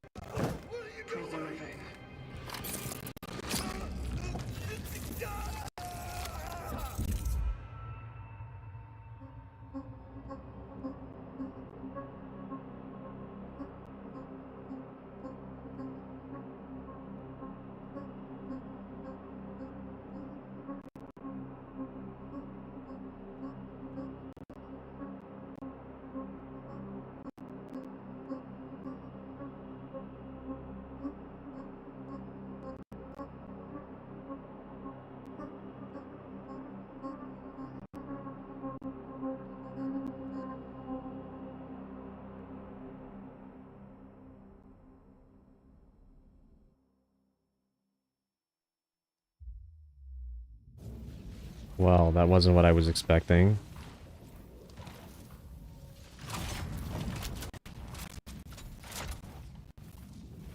Target extraction completed. Essence acquired. Time for the ascendance sequence. Heading to the terminal.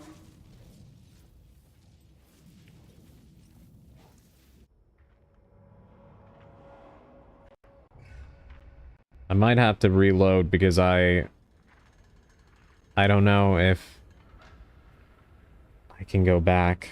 I might have missed an opportunity to get some extra stuff there. Because there was a monster in there we never got to confront.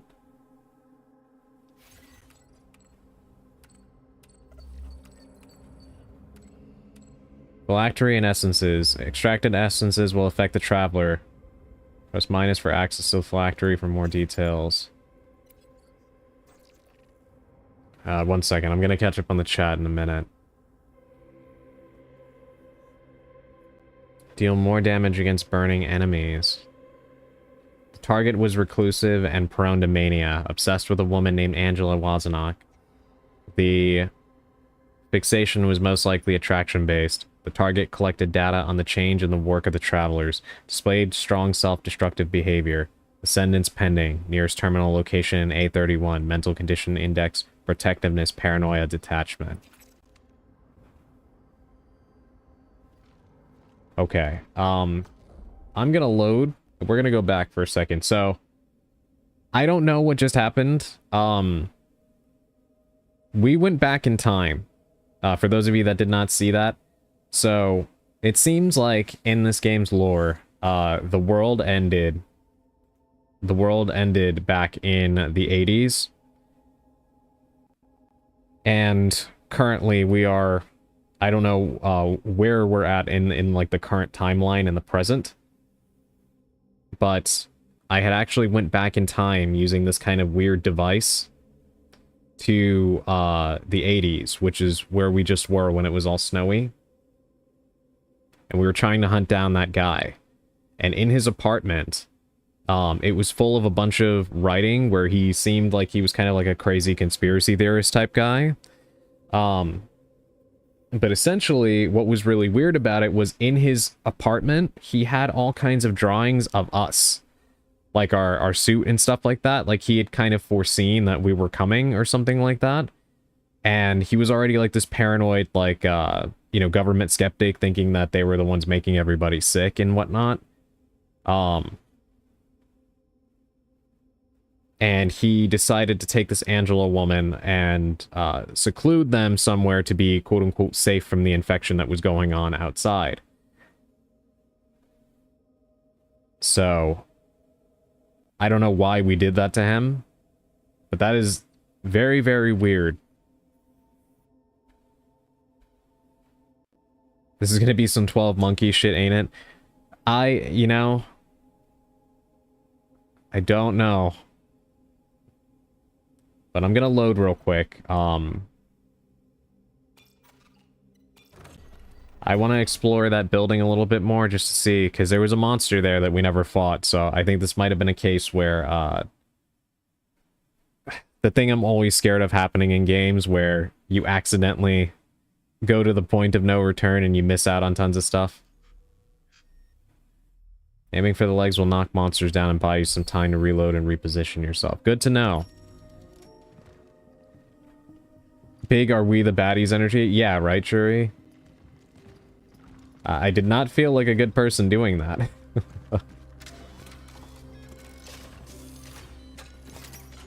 Did not feel like a good person doing that.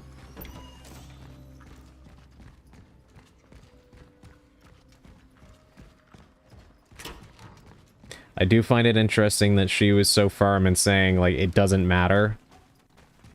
Because I guess Angela is gonna die no matter what, because of the condition of the world.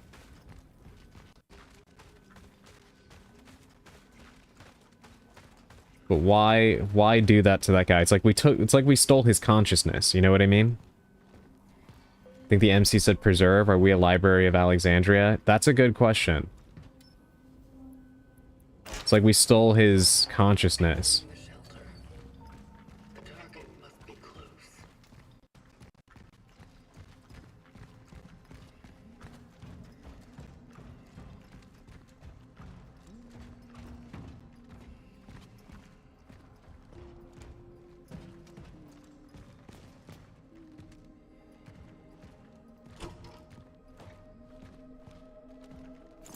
Alright, so there was more stuff in here.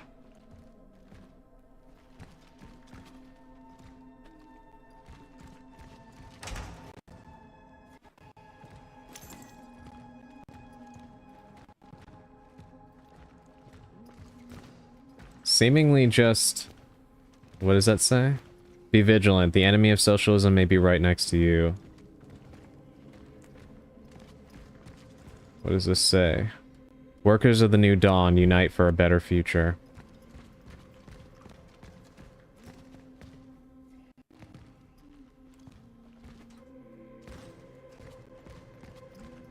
Alright, so there actually wasn't much, just a little bit of, spare energy.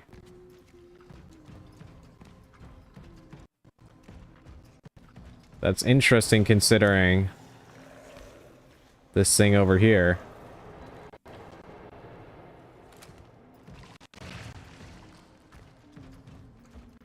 Gotta go, have a fun stream, and see you next time. Wish me luck. I wish you the best of luck, Effecto. Thank you for dropping by. I always appreciate it. Get some good sleep, and, good luck in your studies. Alright. Let's go back, and I will skip the... I'll try to skip the scene. Edward, Sadly, will not let me. Ah! Stay away! Stay away from me! Compose yourself. Please don't hurt me. I'm not here to harm you. What are you? What do you want? Edward Wisniewski. Where is he? Is he keeping you here? Keeping me here. What are you talking about? Keep her hands off her, you! I was right all along! I knew you were real! Edward, are you crazy? Do No, something! listen! It's the government! It's one of them! One of them. Not this again. I've had Yeah, I want to know how he even was seeing visions of us. Stop! What are you doing? I should never have come here with you. No, Let her go. She can't be saved. She does not matter. But it's dangerous outside. The disease! Everyone outside is exposed! That's why I brought her here! It wouldn't change anything. She does not matter. She matters to me! I wanted to protect her! At least her. To preserve one thing dear to me in this whole wide, fucked up world! Ah! It's really made me home in on the fact that Edward thought he was about to square up with a monster for her. Yeah, that would not have ended well. Government sent you, didn't they? This is some kind of experiment, right? This is solace. What are you doing? Preserving. Also, we are massive.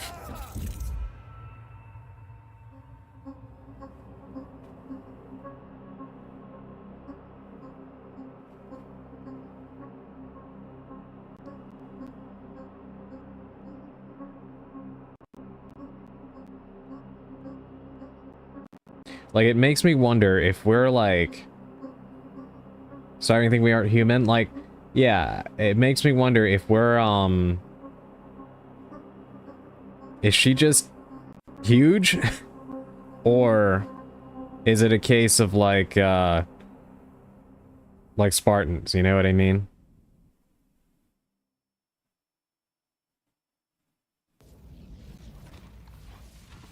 You ever thought maybe the character's not even human? Has her face ever been shown? No. No, we have not seen her face. There's other travelers like her that have been, that have come before. Okay, I can skip this one. But we never see their faces either. They all have the helmets on and stuff.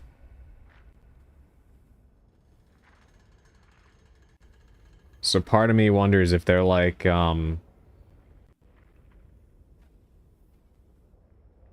manufactured in some way, you know? Because she is huge.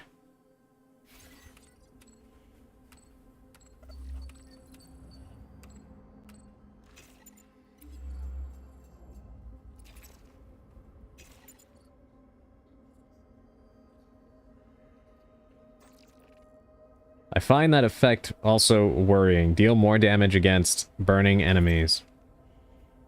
Because we haven't run into any burning enemies yet. It's interesting game design, because due to the size of the monsters, we haven't questioned our size up to this point, probably, right? Yeah. The heels add 3 inches.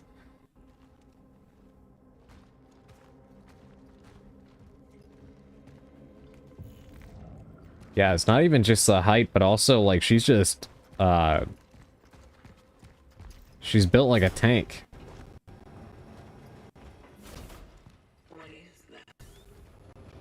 That's a good question.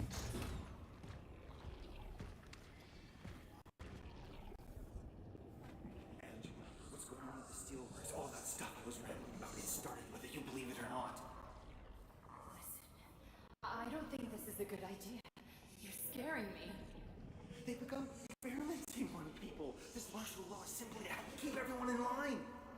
People are disappearing, Angela. We're being monitored at all times. Edward, you sound like you're having an episode. I'm worried about you. Then stay with me.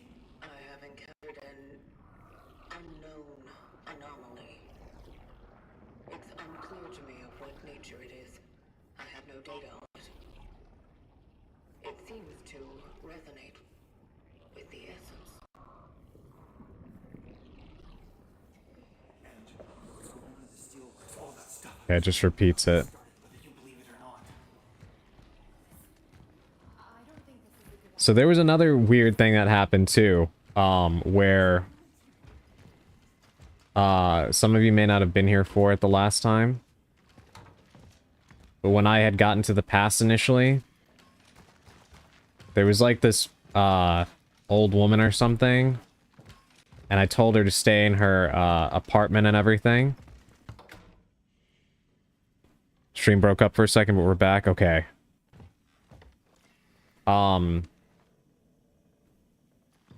Yeah, there was a weird sequence, the last time I played this, where when we first got to the past, there's like this old woman who poked her head out and she was talking to me, and I told her to stay in her apartment, and had like this back and forth exchange, and after that whole thing, our character kind of like collapsed to one knee and was having head pains and stuff. So I have no idea what is going on. All I want to do is see you turn into a giant woman.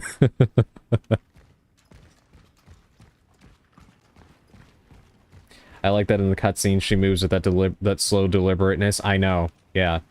Kind of reminds me a little bit of Samus in that regard.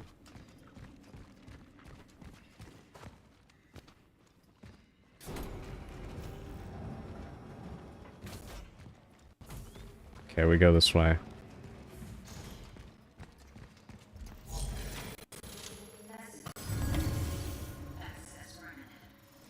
Such is our calling.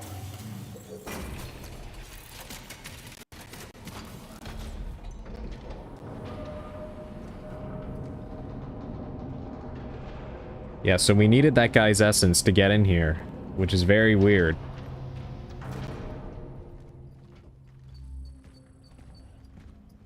Set the essence for the Ascendance sequence.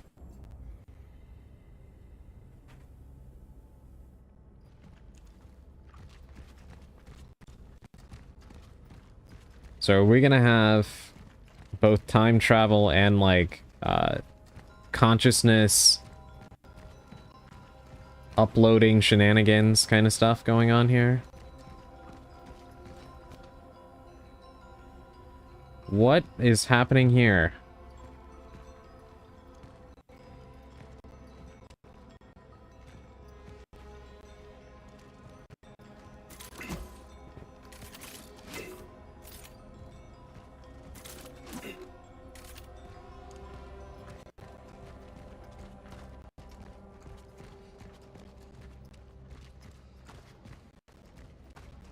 You don't have floor chimes in your house? No, no I don't.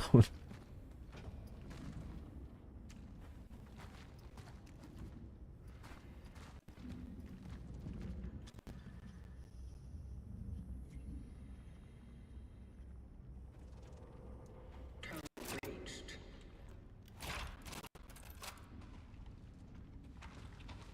Alright, well what happens when we put this guy's essence in here?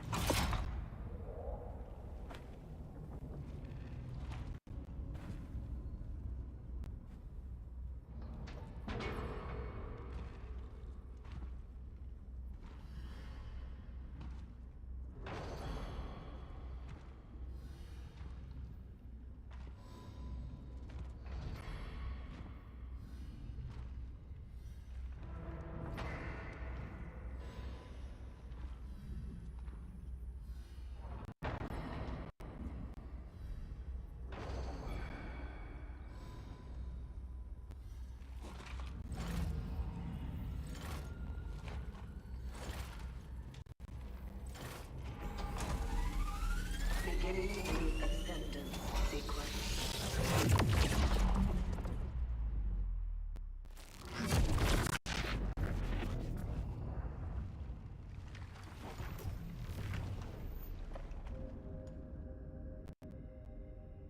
That is a killer visual right there.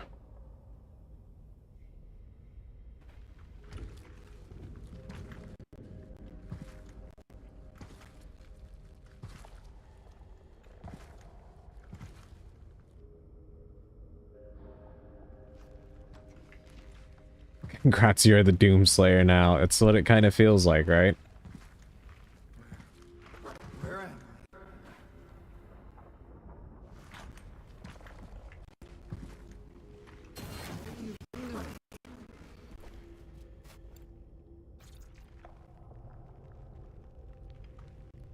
Given your significance, your extraction has been ordered. Keep silent, it will be over soon. Given your significance, your extraction has been ordered. What is this? You giving me acid or something? You are to join the collective. The what? What the hell is happening? What did you do? A choice has been made. Only joining with the rest can give you the possibility of survival. Cut the crap. I'm not joining anything. I know about the outbreak. About the disease. What do you know about it? What do you know about the change? You want to squeeze me for how much I know, huh? Well, then you better get yourself a fucking pen because damn, I know a lot. I know the truth.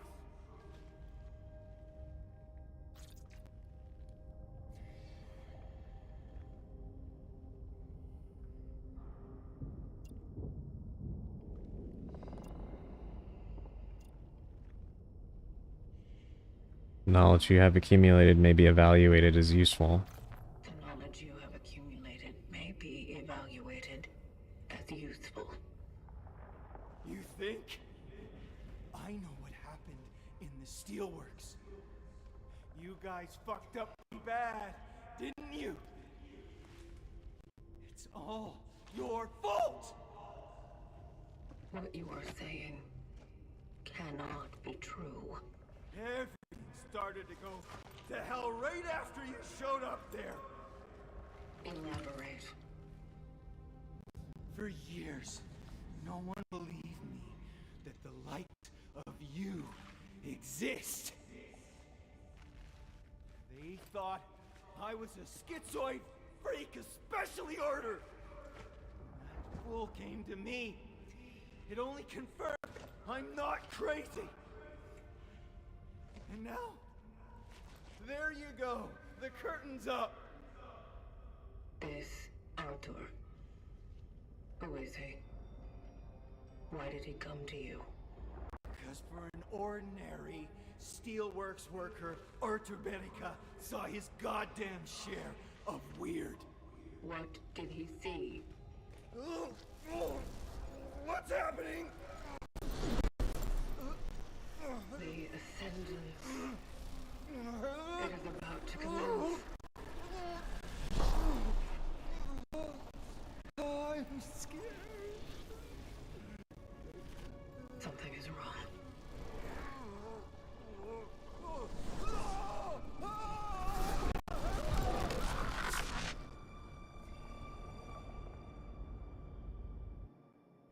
Focus your attention. What do you see? Dark.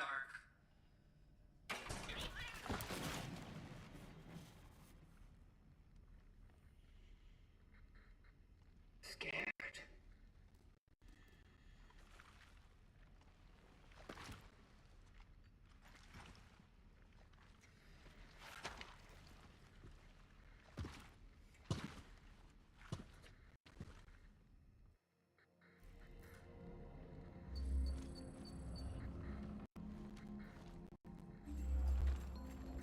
Let's see what happened during the Ascendance sequence. What the hell is going on? So it's like we were gonna upload him to some kind of mass consciousness. The voice actor for the MC is excellent. I agree. Yeah, I really like her voice. Oh god, now we're gonna massage Artur's brain. Yeah. I think he might be our next target. Wires and spines. If I could know the cold, would I find myself longing for warmth? Or is my longing more hollow, more electric? If I had spines, would I fear to touch? Or is my fear already embedded, written into circuits that hum warnings? Do not grow too near. If I stir emotion, will I grow closer to understanding its essence?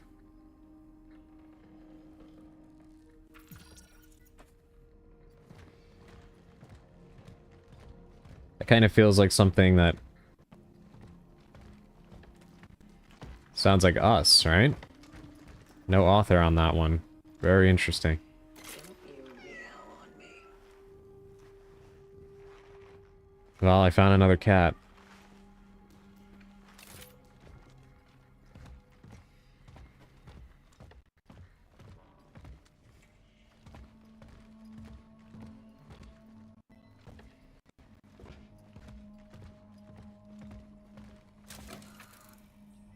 Now we got a store here.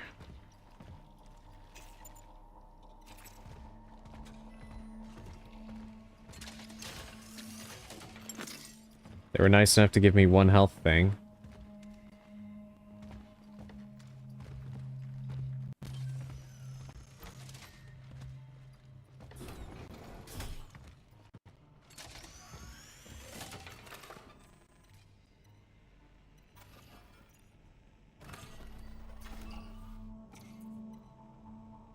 Did humanity turn itself into a digital hive mind to survive? That's an interesting idea. That could well be the case. Seems like they're trying to find information on what exactly happened with the disease.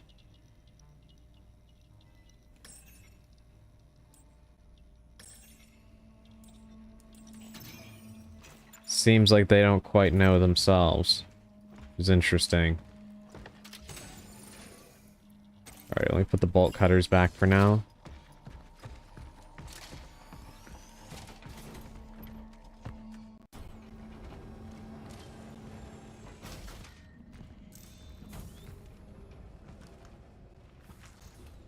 Oh, so we're actually right next to where we were.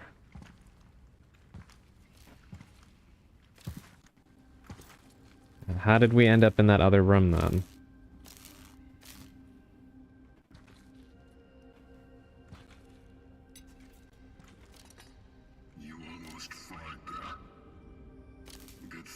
was around. Now, how are you holding up?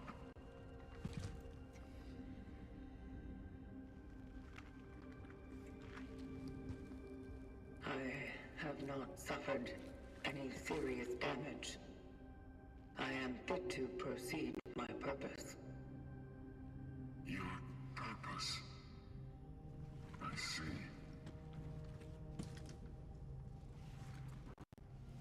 Who are you? I am the Warden. The work of the Travelers is eternal. But the tools that serve us are just crude matter. And so, the Collective entrusted some of us with a task to keep watch over them. So you fix things.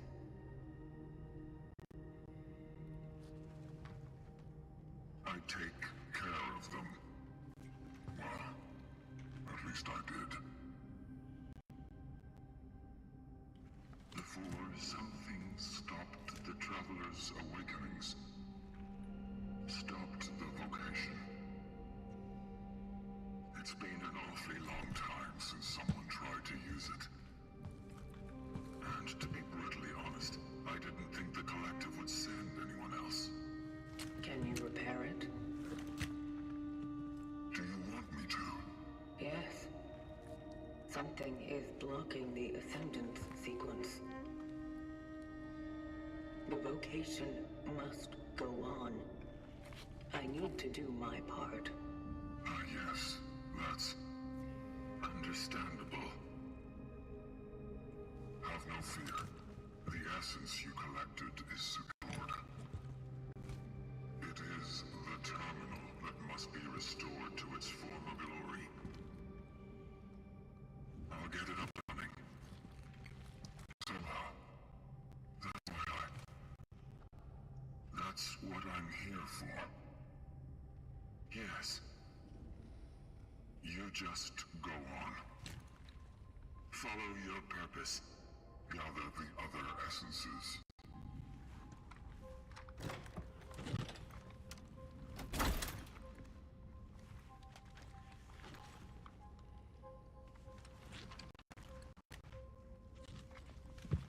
It's one of the last remaining.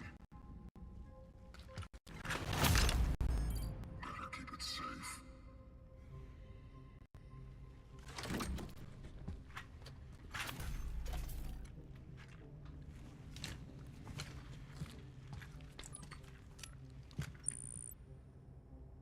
Calculating coordinates for the next extraction target, Artur Barika. Confirmed dive location in A11. The steel works. My previous target mentioned something about events at the city's steel plant. And about that man. Is that why he's my new target? You spoke with him. Spoke with the essence. Yes? Remarkable. The ways in which the terminal communicates its will to us are truly surprising. And equally enigmatic. The target said, "We are the ones who caused it all." Is that true? We are nothing but an aftermath. But you wish to investigate that matter further, do you? I do. Well then, a voyage to the steelworks may indeed deliver answers. How do I get there? You won't reach it on foot. It's quite a journey from here. And a dangerous one. I wonder, perhaps the old tram would still be operational.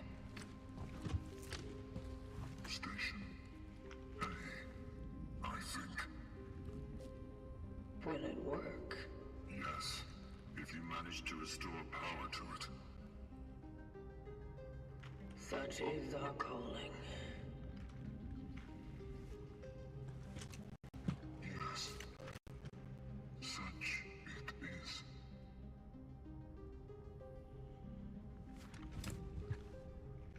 I'll be here if you need me.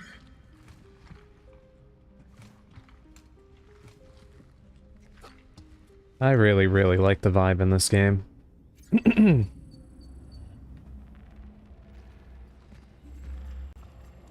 Kind of endearing talking to each other. Yeah, that was a very interesting sequence. I've never played anything like this before. I really, really like the atmosphere of this game a lot.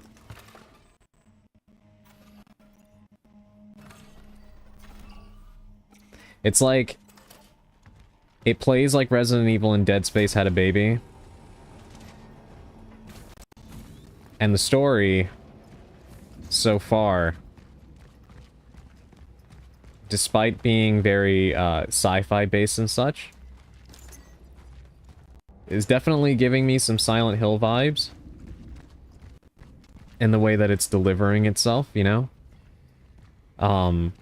Especially the way they conversate. It kind of has like that thing where if you ever play Silent Hill 2 or 3, the characters kind of have this way of talking to each other as if they're talking past one another.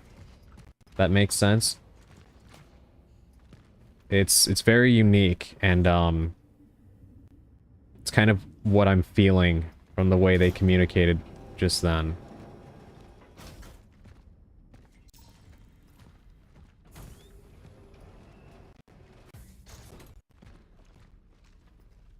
Also, yeah, we're coming for Artur's head now, I guess.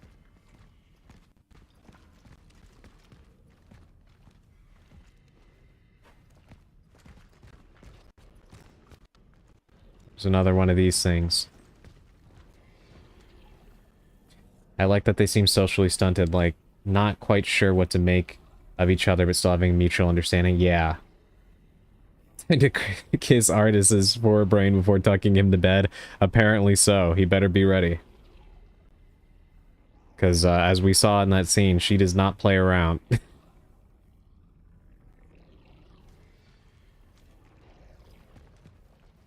Let's see what this says. Just need to find the proof, and you'll be in the slammer for the rest of your miserable life. You're saying for brother to not to talk to weirdos like me? Speaking of, I heard his health has declined lately. I wonder where he caught it, huh? Could be the steelworks, maybe?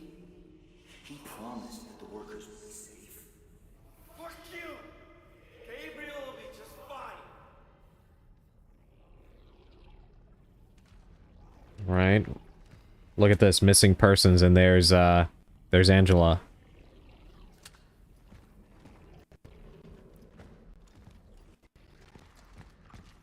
So Angela ended up going missing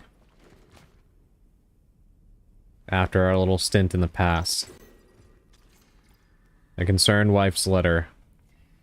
Brannick, stop trying to act brave and leave New Dawn immediately.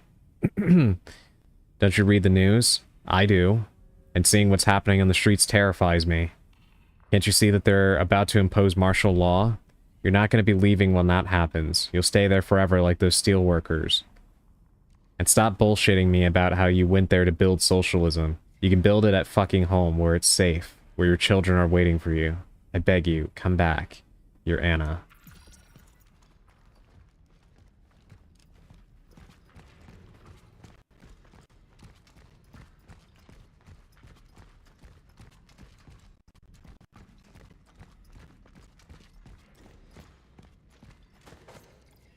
Lockdown ordered. The city is closed. Do not try to leave the city.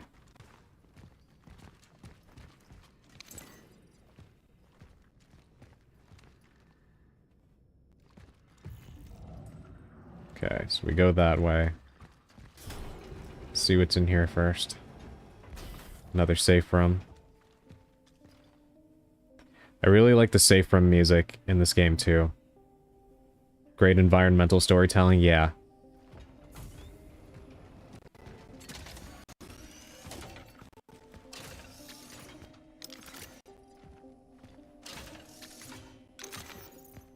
Got a core and some shotgun shells.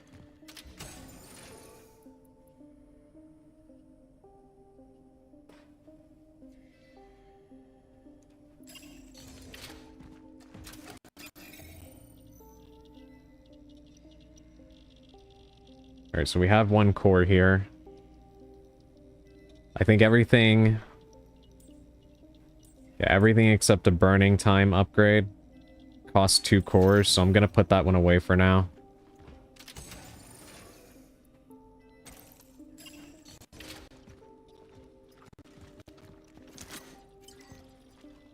More ammo.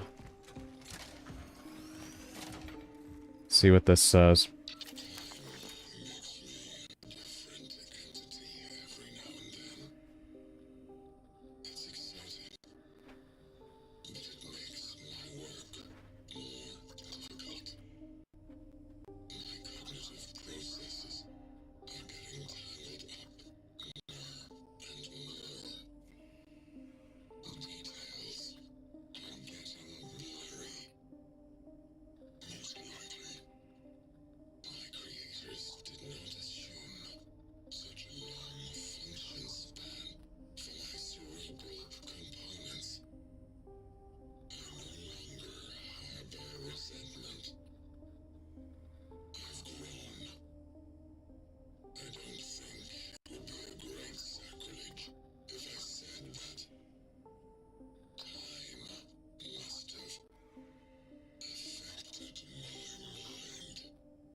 That's the warden speaking. So he's been here for a very long time. And he's, not quite himself anymore. I definitely don't think the people that sent us on this mission and such had particularly great intentions. You know what? I totally forgot about my Blue Sky post. Thank you, bot. Quite late to post it now, but I post it regardless.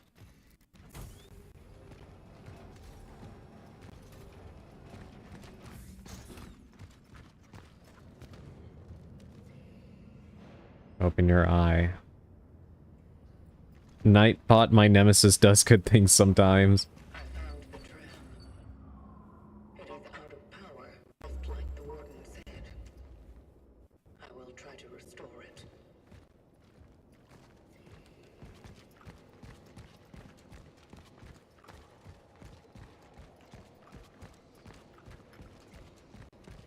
Hmm.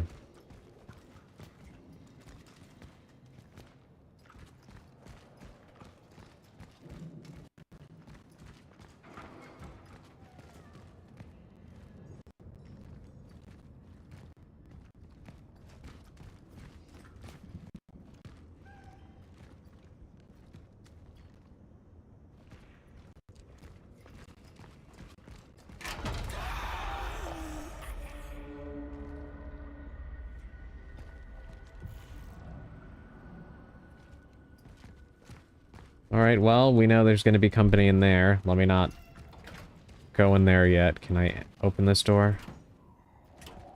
Locked. Alright, well, we have only one path we can take.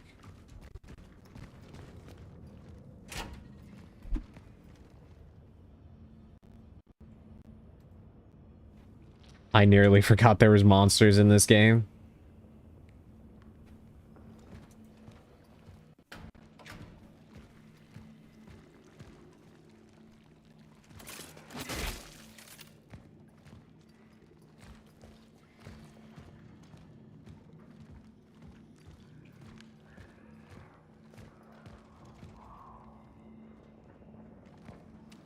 Alright, where did he go?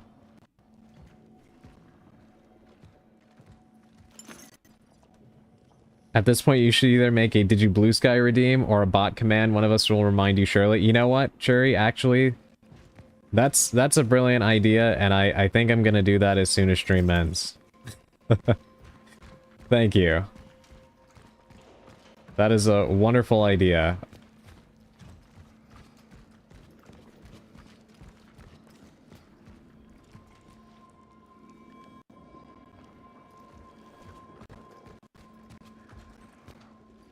Extraction. Power. Okay, so where are we now? I'm assuming we're here, right? There's 2 generators we need to turn on.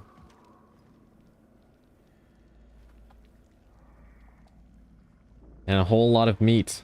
So I'm assuming that this is another hive.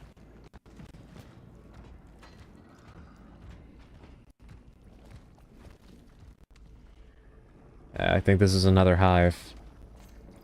Rules of transit. Attention, all citizens wishing to leave the city must be inspected. Every passenger needs to be present. An ID card, a season ticket, a health certificate, a party card, and or a work certificate. A permit to leave the city issued by military or police units. Travelers to the steelworks must be supervised. So something... Edward seemed to have been onto something. Something really did happen in the steelworks specifically.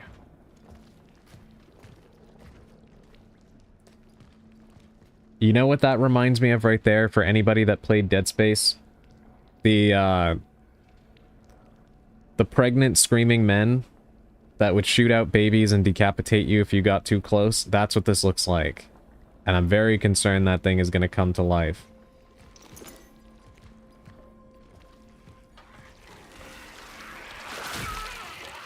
What did I say?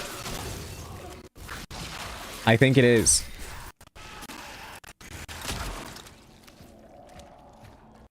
It is better to exercise caution.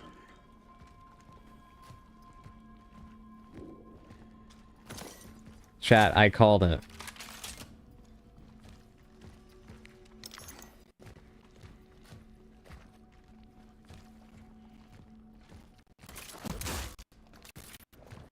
Yeah, this has to be an intentional freaking reference to Dead Space. Alright, hold on. I'm going back to get a refill on my flamethrower.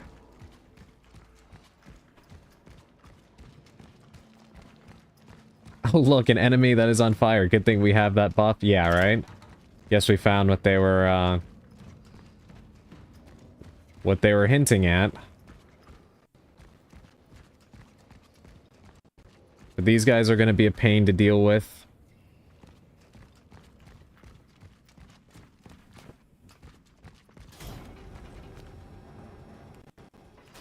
No, there was a safe room down here. Where's the door? Yeah, he's gonna be a pain to freaking deal with. That looks almost exactly like the thing from Dead Space. At least this one does not seem to shoot babies out. Oh, I missed that.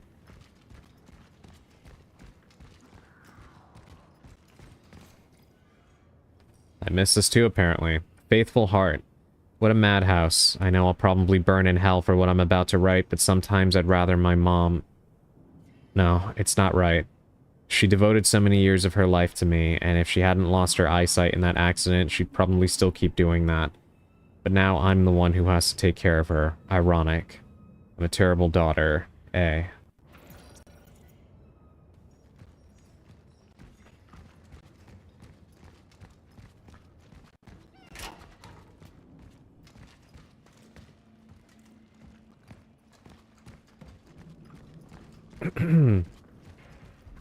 Where was that safe room? You managed to clip it? The thing on the wall attacking me?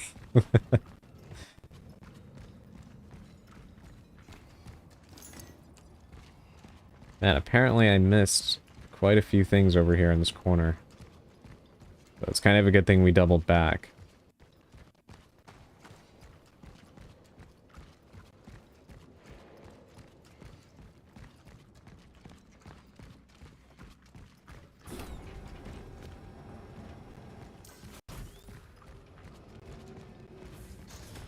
Okay, here it is.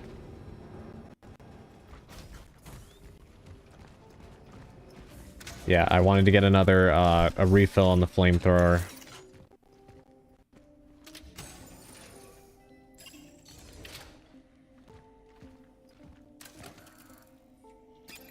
Can I upgrade the capacity on it? No. We need 2. And those things are really hard to come by as well. So it'll likely be quite a long time before we're able to upgrade that thing. Unfortunately.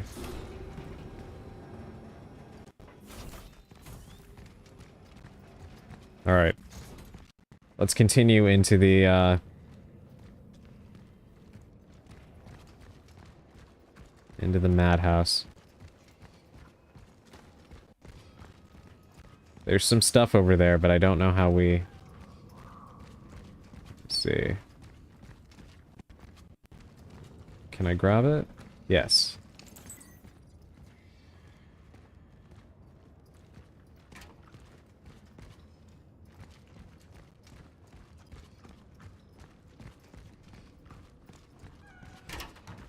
That's the thing I love about backtracking in games like this. You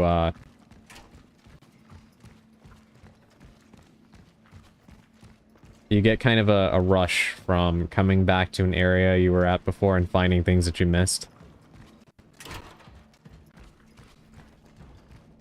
You know what I mean? It's like when you think you're out of a certain kind of snack and then you end up finding that you miscounted and you actually have one more than you thought or something like that. Alright, underneath we go. Family first. Janek, I went looking for Claudia. She knows someone in the police who can arrange permission to leave the city. Forgive me for leaving you with this angry-ass mob, but I have to take care of my family too. Remember, if the electricity goes out, the other power line is in the engineering room downstairs. You just have to turn it on.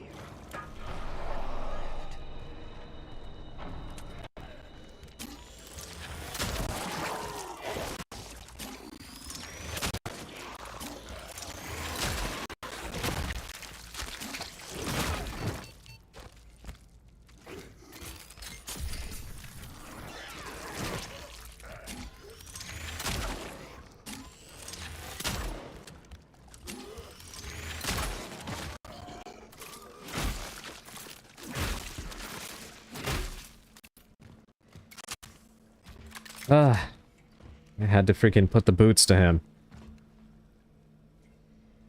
Then after that you spend way too long looting around. Yeah. I'm impressed with how much of the electrical and machinery still work. Yeah, that is actually really interesting. It didn't like you touching its switch.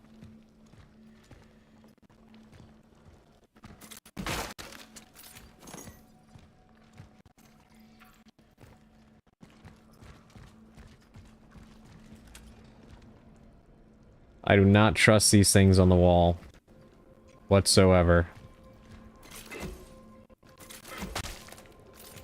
Okay, that one is dead.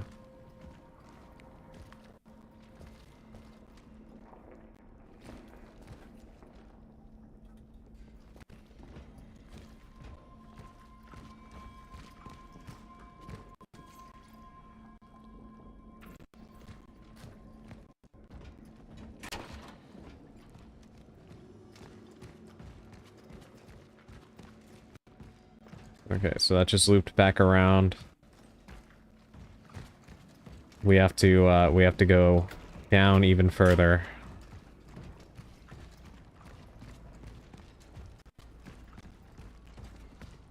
Where does this go?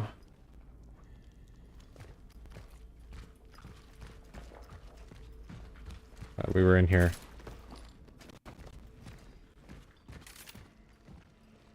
Got it. Okay.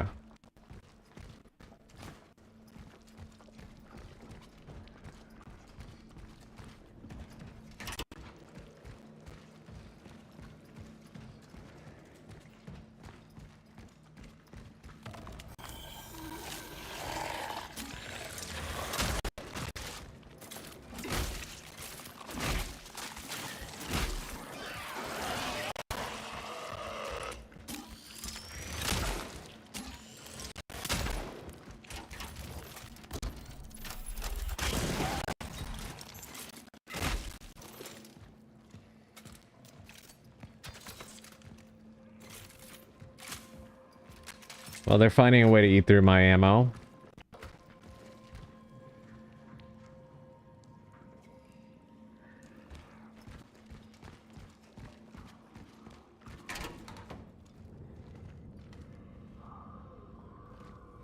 Seems they've taken, putting the power back on as some kind of invitation to come back to life. Which it very much is not.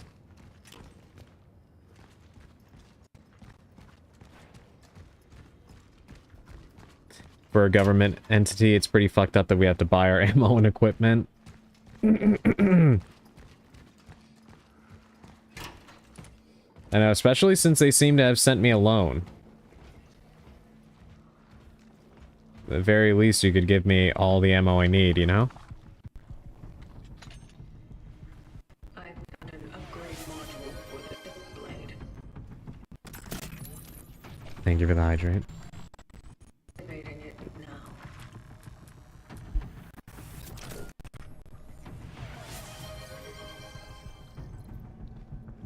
Using the integrity scanner, hold the left trigger to aim at an enemy and look at the color of the light on the right side of the firearm to check the enemy's health status.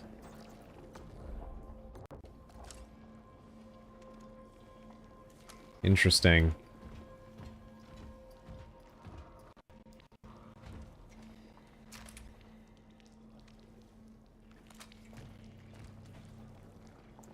And thank you for the stretch. It actually has been a while since I've done that. Let me get up for a second and stretch. You guys do so as well if you've been seated for a while. Let me pause it.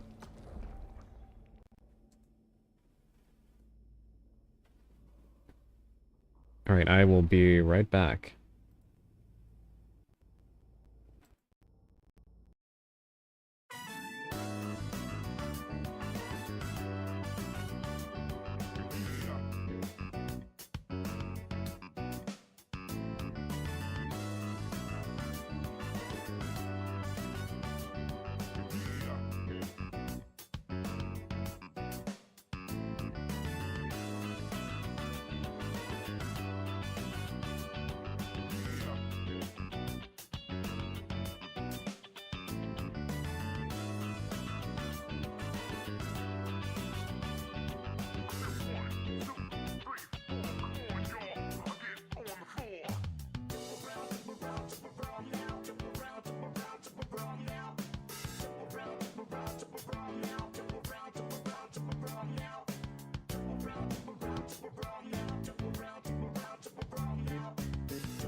Alright, I am back. Thank you for the,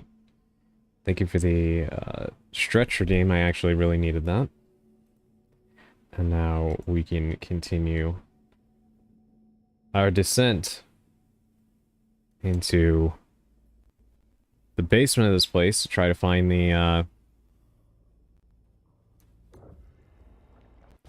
second generator.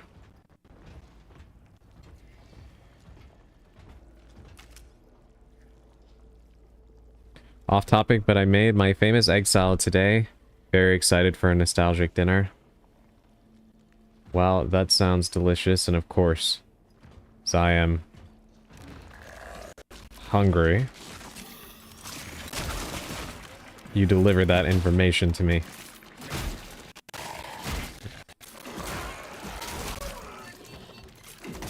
No, but seriously, I hope you have a wonderful meal. That sounds really, really good.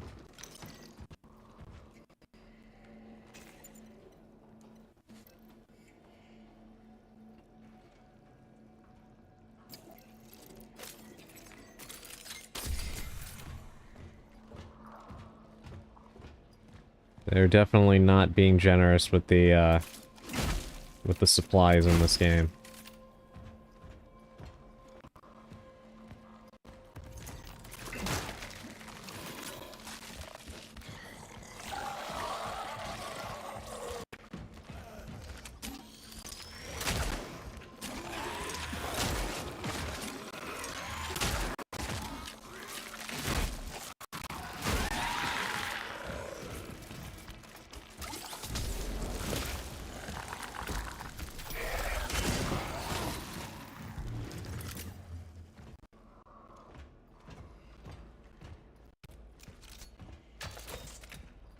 Jesus. Don't like being down here. That's for sure. And look at that. I get to travel through a meat cavern. That should be exciting. I do hope you have something good to eat after stream. Part of the reason I brought it up. Yeah, I hope so too. The extraction of the target was successful. A critical complication occurred during the return. I suspect that a perforation in my shell caused the anomaly to negatively affect my vitals. I am experiencing severe perceptual disturbances. They are vivid, substantial, and located in external objective space. I will attempt to reach the terminal and perform the ascendance sequence. If I fail, someone will complete my work. Such is our calling.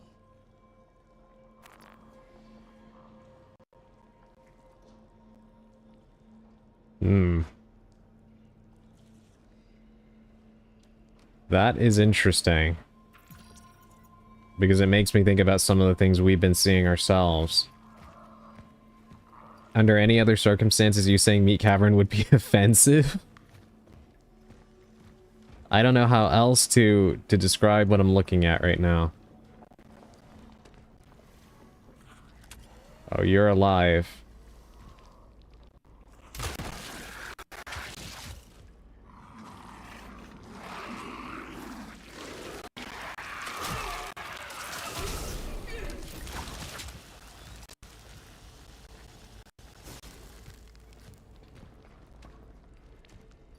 That is upsetting. Not keen on coming down here without a flamethrower, but... what other choice do I have now?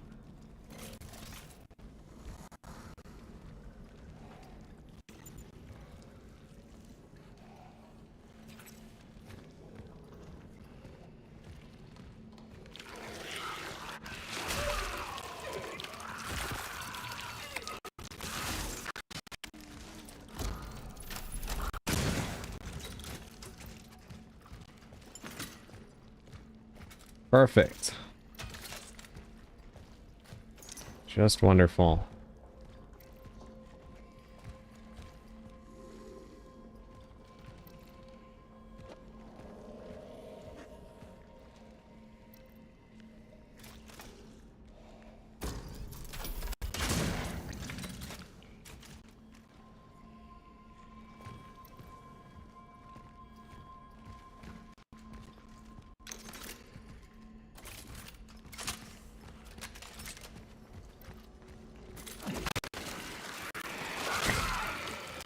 Oh, you've got to be kidding me. That is so fucked up. That is so fucked up.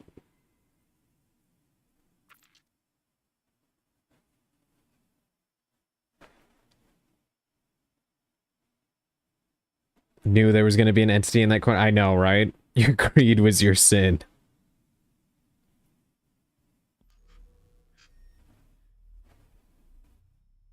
Damn, I look away 1 second and some fucked up thing is happening? Yeah.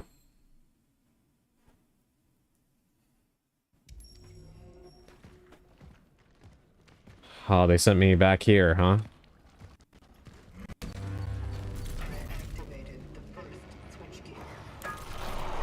Alright, at least I know this guy's coming now.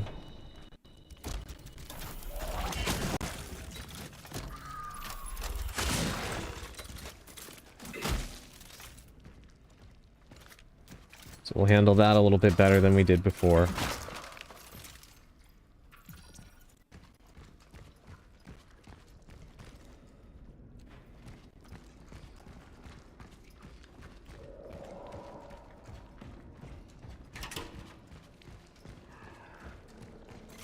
These guys are gonna get up.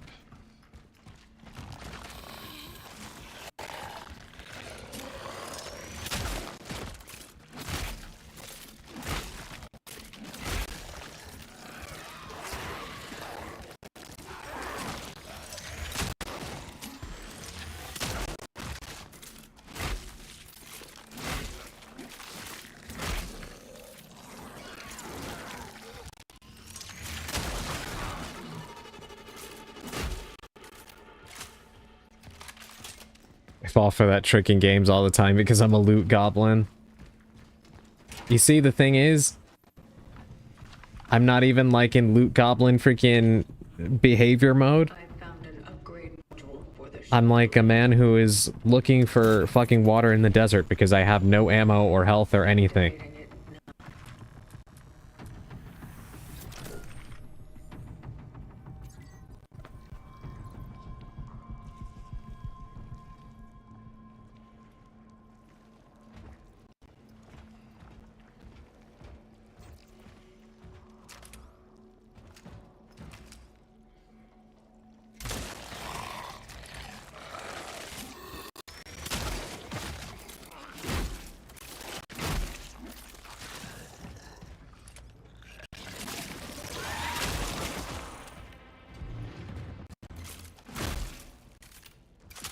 Does that health checker thing work on entities that are playing dead? That's a good question. That's what I was thinking before, but I didn't really get the chance to, verify that. Here's what I'm gonna do. I'm gonna go, I need to go back to the safe room again. And I need to get the, whatchamacallit. I need to get the bolt cutters. It was green with the one, with that one in the corpse it doesn't? Okay. So thank you for noticing that. So we can actually try to, interrupt some of their little fucked up mind games. And strike first.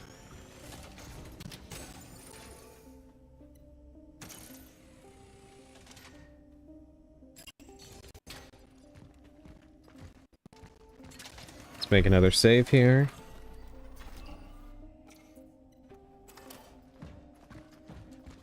Yeah, excellent eye indeed.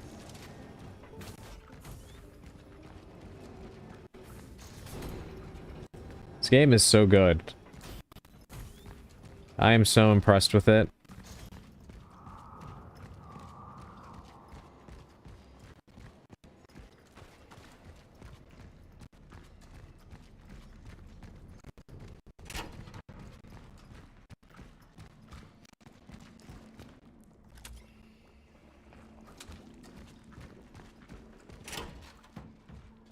Thinks it might be the Dead Space reflexes kicking in. Yeah.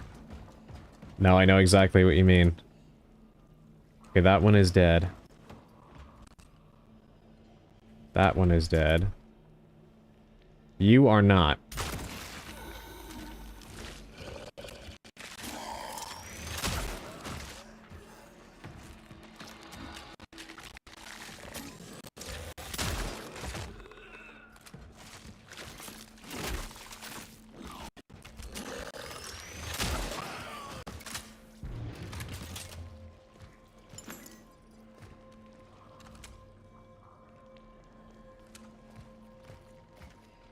Too bad you can't stealth curb stomp the ones that are playing dead. Yeah, I know, right?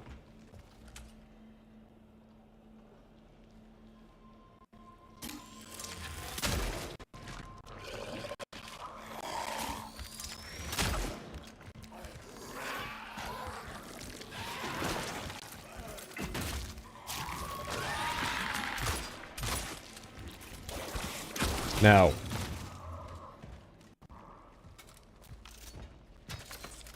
Whenever they do that, they're trying to power up. And then they become a lot harder to kill. The extraction of the target was successful. Okay, we listened to that before. I just needed to collect it again so it would be in my my database.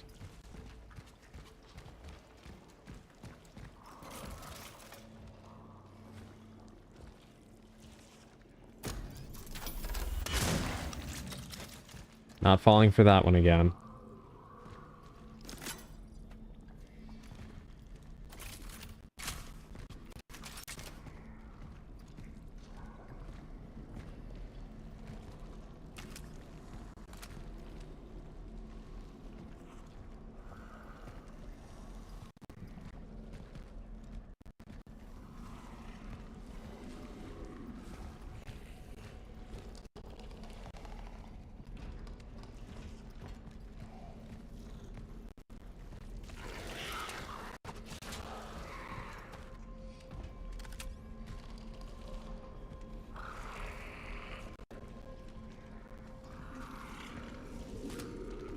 Do you find it interesting most of these forms of life seem to be completely wiped out? I think most of these things are human-based. Yeah, they seem like it. I think my time has come. Good night, everyone. Good night, Sally. Thank you for being here. I really appreciate it, as always. Please sleep well. And assuming I actually get to stream tomorrow as intended, hopefully we'll be seeing you again tomorrow. Yes, have a great rest of your night and sleep well.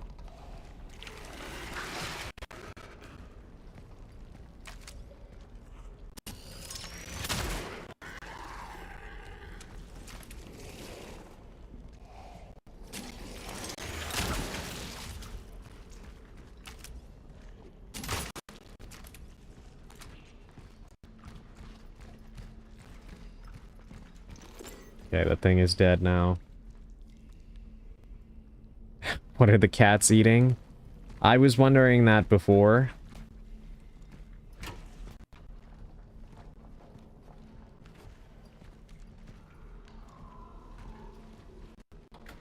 You may not like the answer to that question.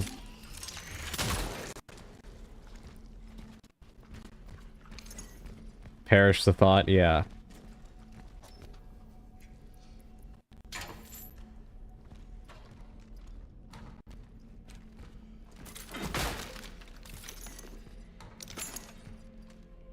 An energy bank. Health. And a comic book. Agent Cutters and the Crawler. Elandria, that kind of looks like a piece that you would make.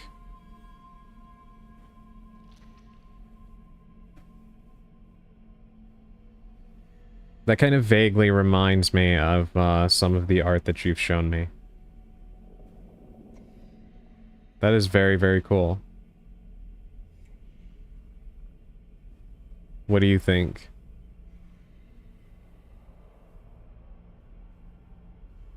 It's a little more refined in my horror sketches, I think.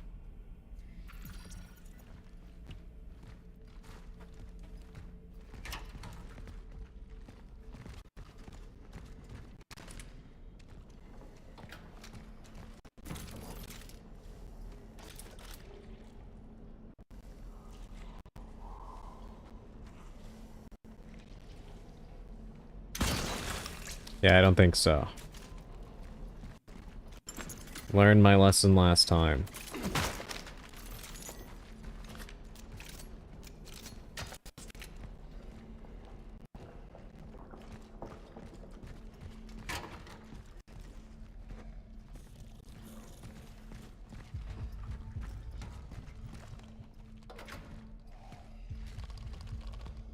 Oh, there's something in here.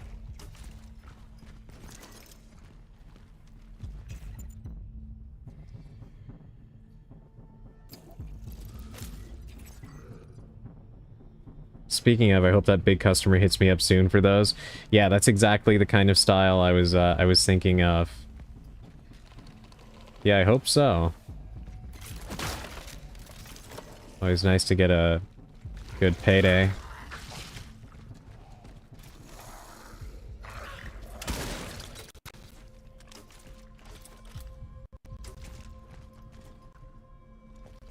Okay, that took him out. He's dead.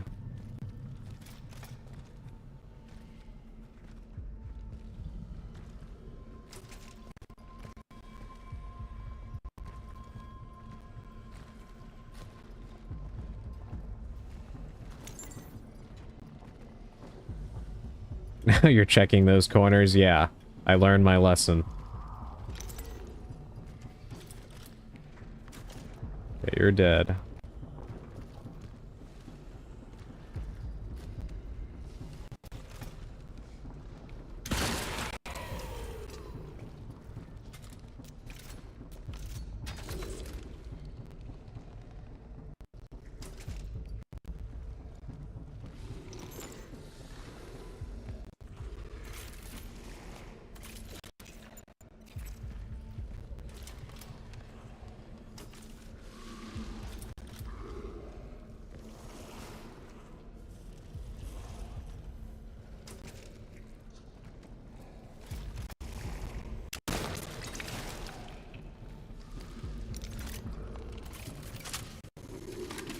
God, these guys are everywhere down here.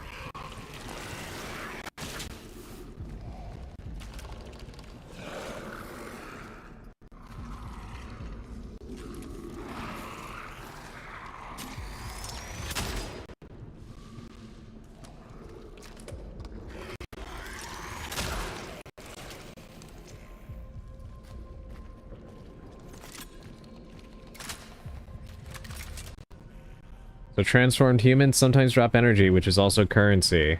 And that one dropped ammo too. Yeah, it's... They were calling these things orphans. Like, not specifically these things, but the monsters.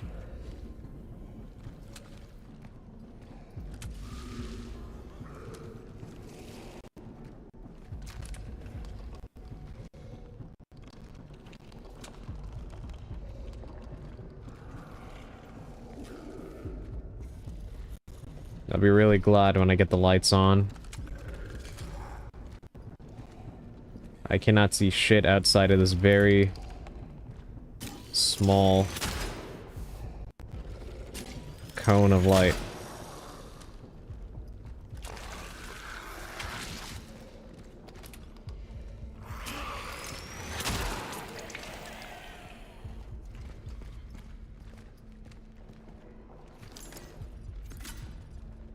Unfortunate that I wasted a few bullets there, but we got him.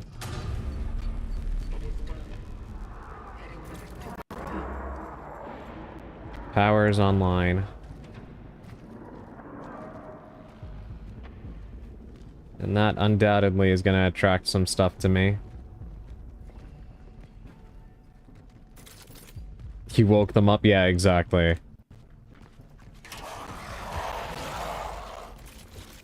Case in point.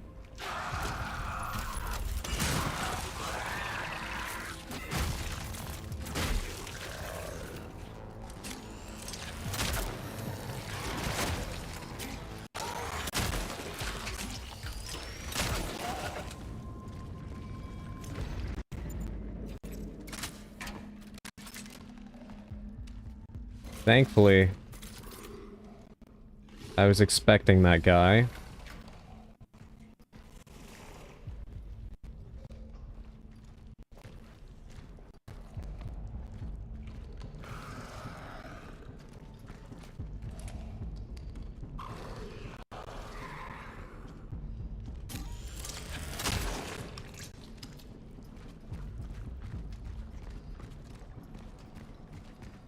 He did announce himself kindly, yeah. Oh, you've got to be fucking kidding me with this. No.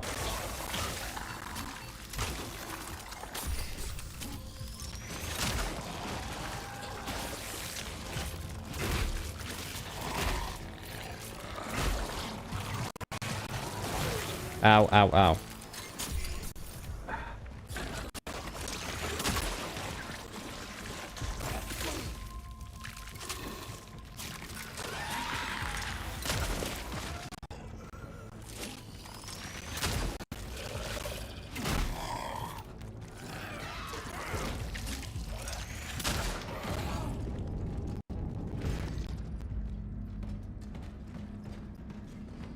Well, only we can attack from afar. Apparently they said hell no to that. I need to get the hell out of this area bad. This is not a good place to be.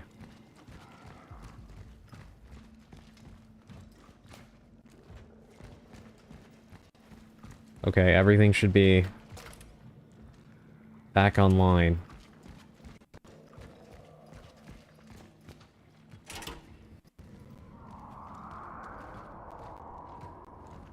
Yeah, it looks like the tram is on.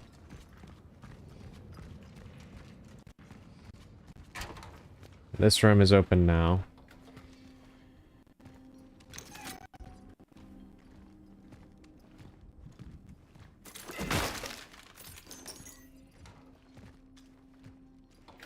Oh, there's another cat. Hello, cat.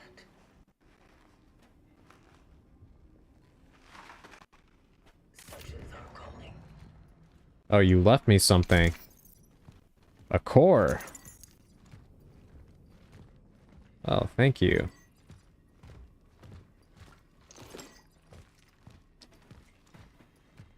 Can't imagine how the warden must have felt alone with these things for so long. I know, right?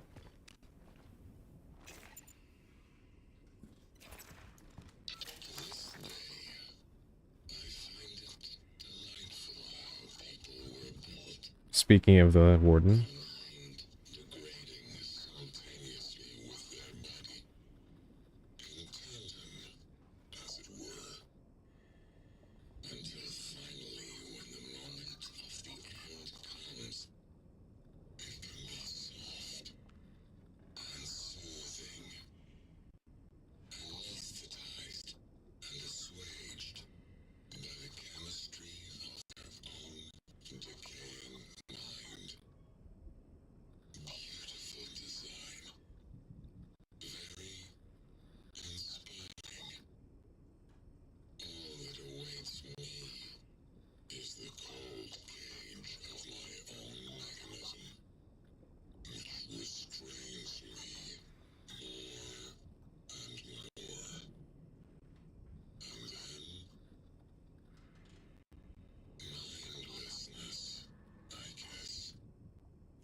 Very interesting. It sounds like the warden, at the very least, seems to be purely mechanical. I know, the warden has become a very likable character in a very short amount of time, which is very impressive writing.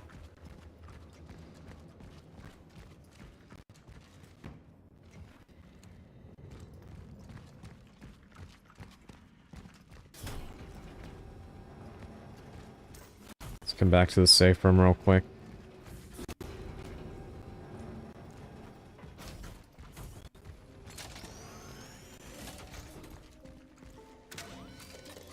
First of all, I need more flamethrower fuel.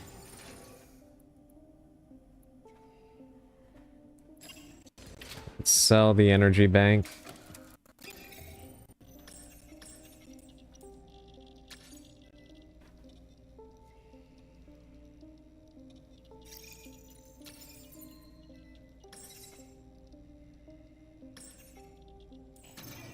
We'll grab the other core.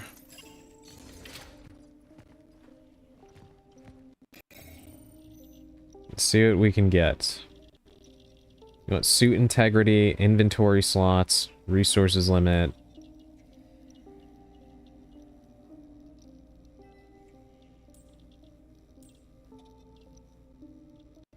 It's a very rare moment where we actually have enough to get one of these. Longing for a death that can never come because of immortality always gets me, and his circumstances for force immortality suck. Yeah, absolutely. I also thought it was interesting the way that he covets the decay of the human body as opposed to a mechanical body, and the way that he seems to believe that his eventual death will result in perhaps just mindlessness. Which is really interesting because, of course, we as humans have no idea what awaits us, so it's interesting to see a robot kind of like yearn for that without understanding that we also don't have knowledge of what will happen to us, you know? Yeah, welcome back, Bulgay, and no worries. Believe me, I totally understand.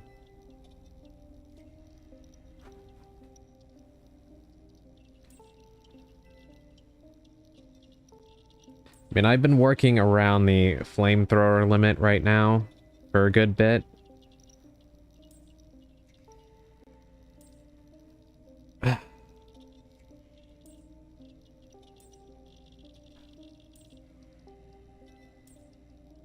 I feel like maybe...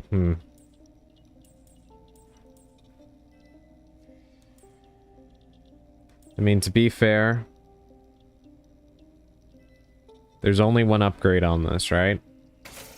Let's just do it.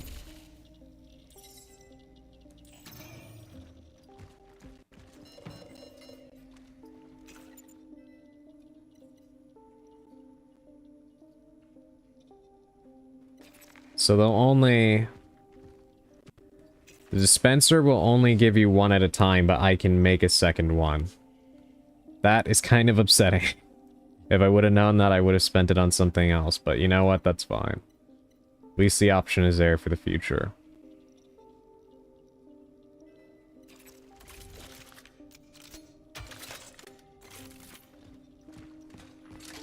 No worries.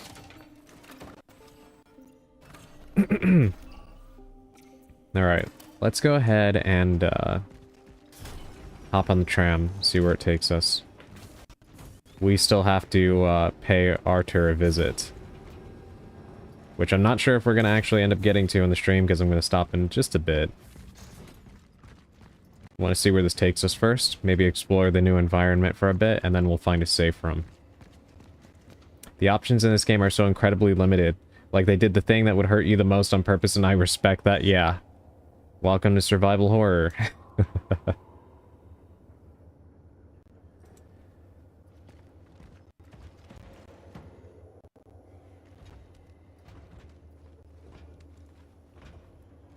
Looks like one of us right here.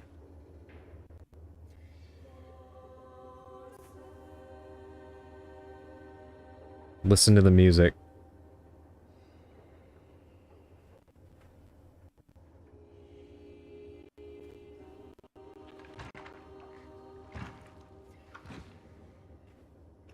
Another fallen.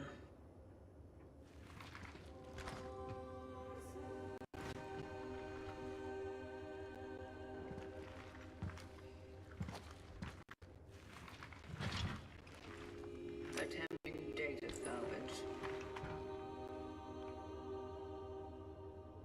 What did you see? It seems this one's phylactery is intact. And there's still an essence in it.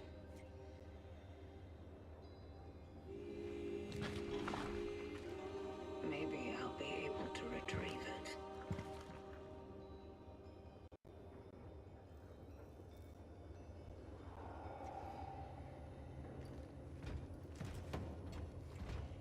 Establishing connection with the phylactery.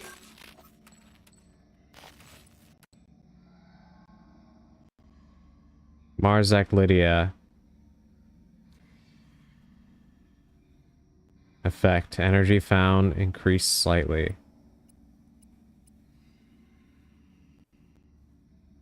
Attempting essence transfer. Transfer completed.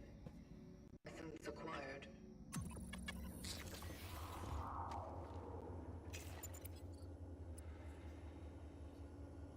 Marzek Lydia, the wife of a high-ranking soldier. Tons of numbers here. After something of her child, Marcel Marzak, she decided to look for him. Blank, a witness to blank.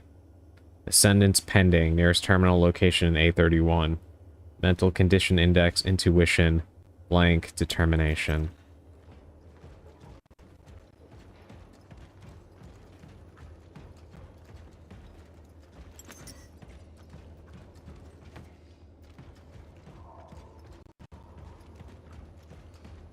Yeah, yikes indeed.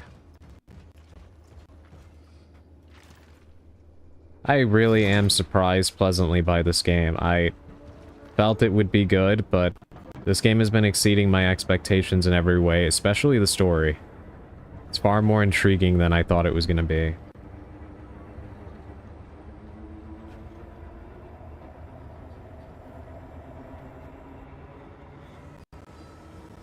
It's a lovely game to watch. I'm glad. I'm glad you guys are enjoying it.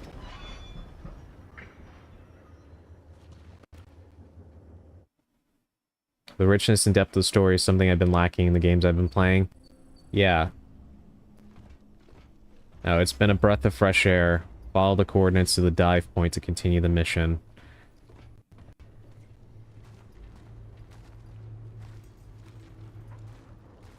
I really like the way that she is written and performed. Well,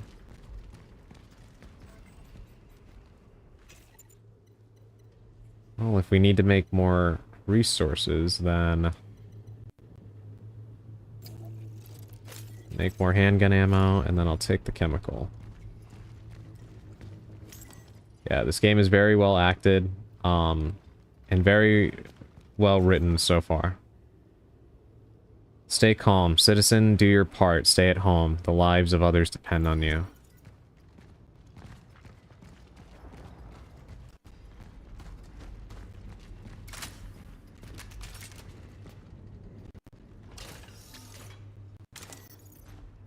Oh, they gave us another core. That's surprising. Put it away.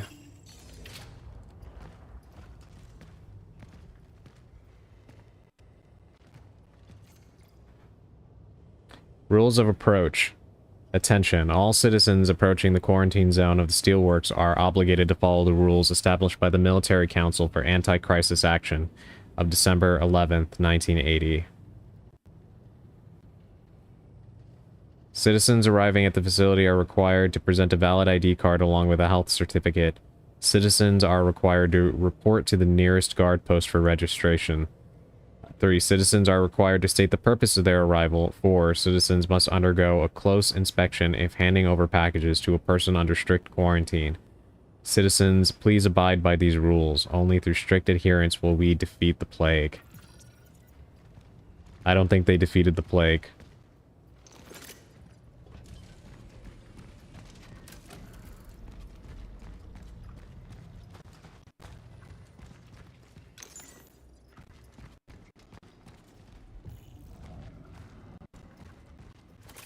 Just gonna go out on a limb and state that.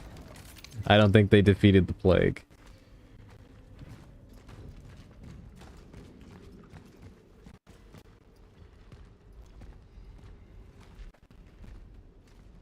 What are they gonna throw at you now is the question. Is revenge for the core? Probably something horrific.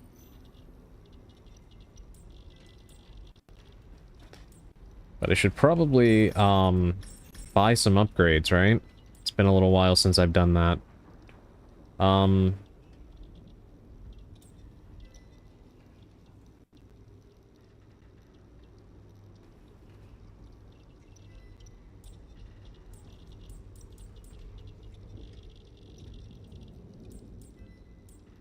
I'm fine with the reload speed of the pistol. It's really not that bad. Same with the clip. It holds enough ammo, I think. Stability could be improved, but firepower is probably where it's at, because this thing is extremely weak.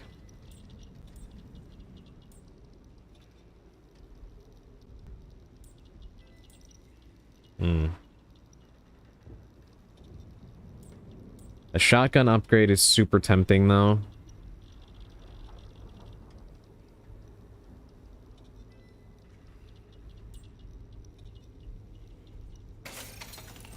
But we'll do that one.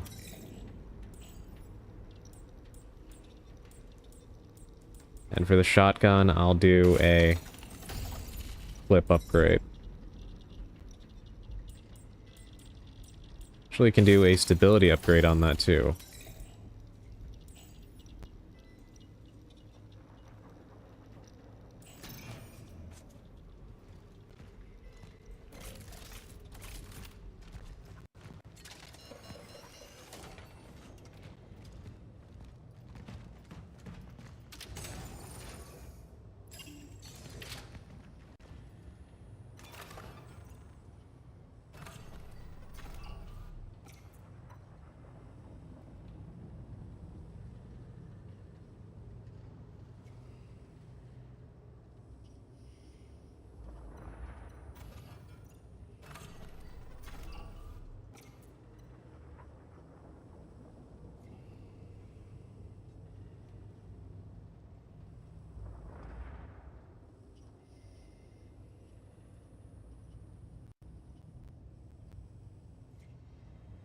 Alrighty.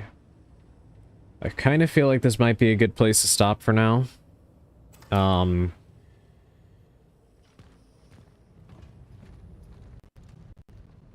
Because I do think as we enter this new area, things are probably going to get pretty crazy.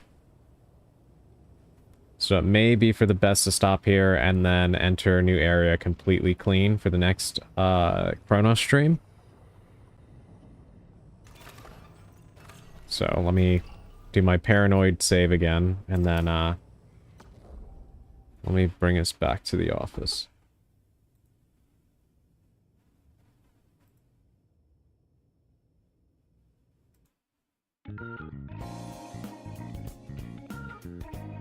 Alrighty. Well, that was really fun. This game is really, really good. I am loving every single second of it. Shit, are we ending? Yeah, I think I'm gonna, probably call it here for now, because, I feel like as we enter this, new area, it's probably gonna be, a lot of stuff going on, so it's probably better to call it a little bit,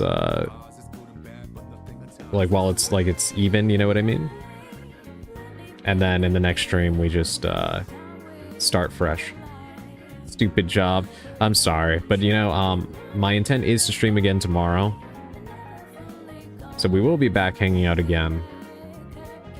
Same time, same place. But yeah, this game is fantastic. Really loving the story. Really, really enjoying the whole atmosphere of it. This game is extremely impressive. Now I feel you better to end at the beginning of a new area. Yeah, exactly. But yeah, I had a really great time. I don't know what I'm gonna do tomorrow. I was intending to play Donkey Kong 64 so we can make more headway into that. We probably still will, but this game is definitely incredibly addicting. But we've still got more days left in the week, so we'll see. I'll probably play Donkey Kong tomorrow. We'll see how it goes. Adrian first art stream tomorrow. I'm telling you, you'd be so disappointed. But yeah, we'll go ahead and find someone cool to raid into. And by the way, I know Bulgate probably isn't here right now, but I do want to thank him again for the hype train earlier. That was very, very sweet of him, and I really, really appreciate it.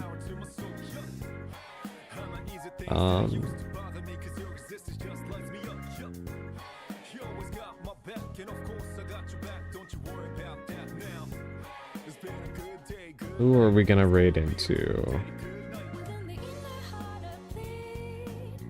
There is somebody on right now that I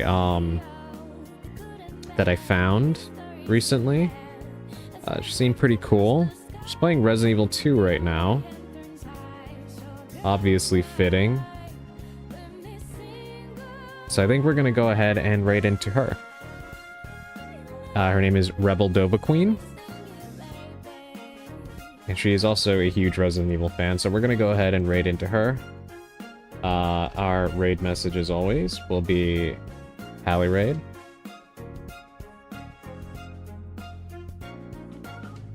Right here.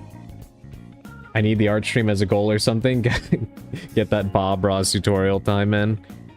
I might do a 3D art stream sometime soon, like we talked about. So you might get it in some form. We'll see. But yeah, we're gonna go ahead and raid into her. I hope you guys had as much fun as I did today. I will be seeing you guys tomorrow. Probably for Donkey Kong 64. But possibly more of this if I can't contain myself. Yes, please have a great rest of your night, everybody. As always, had a wonderful time with all of you. Please make sure you get something to eat if you haven't, and get some sleep if you need it. I really appreciate all of you, and always have a great time with you guys. And yeah. So until tomorrow, as always, everybody, stay spellbound.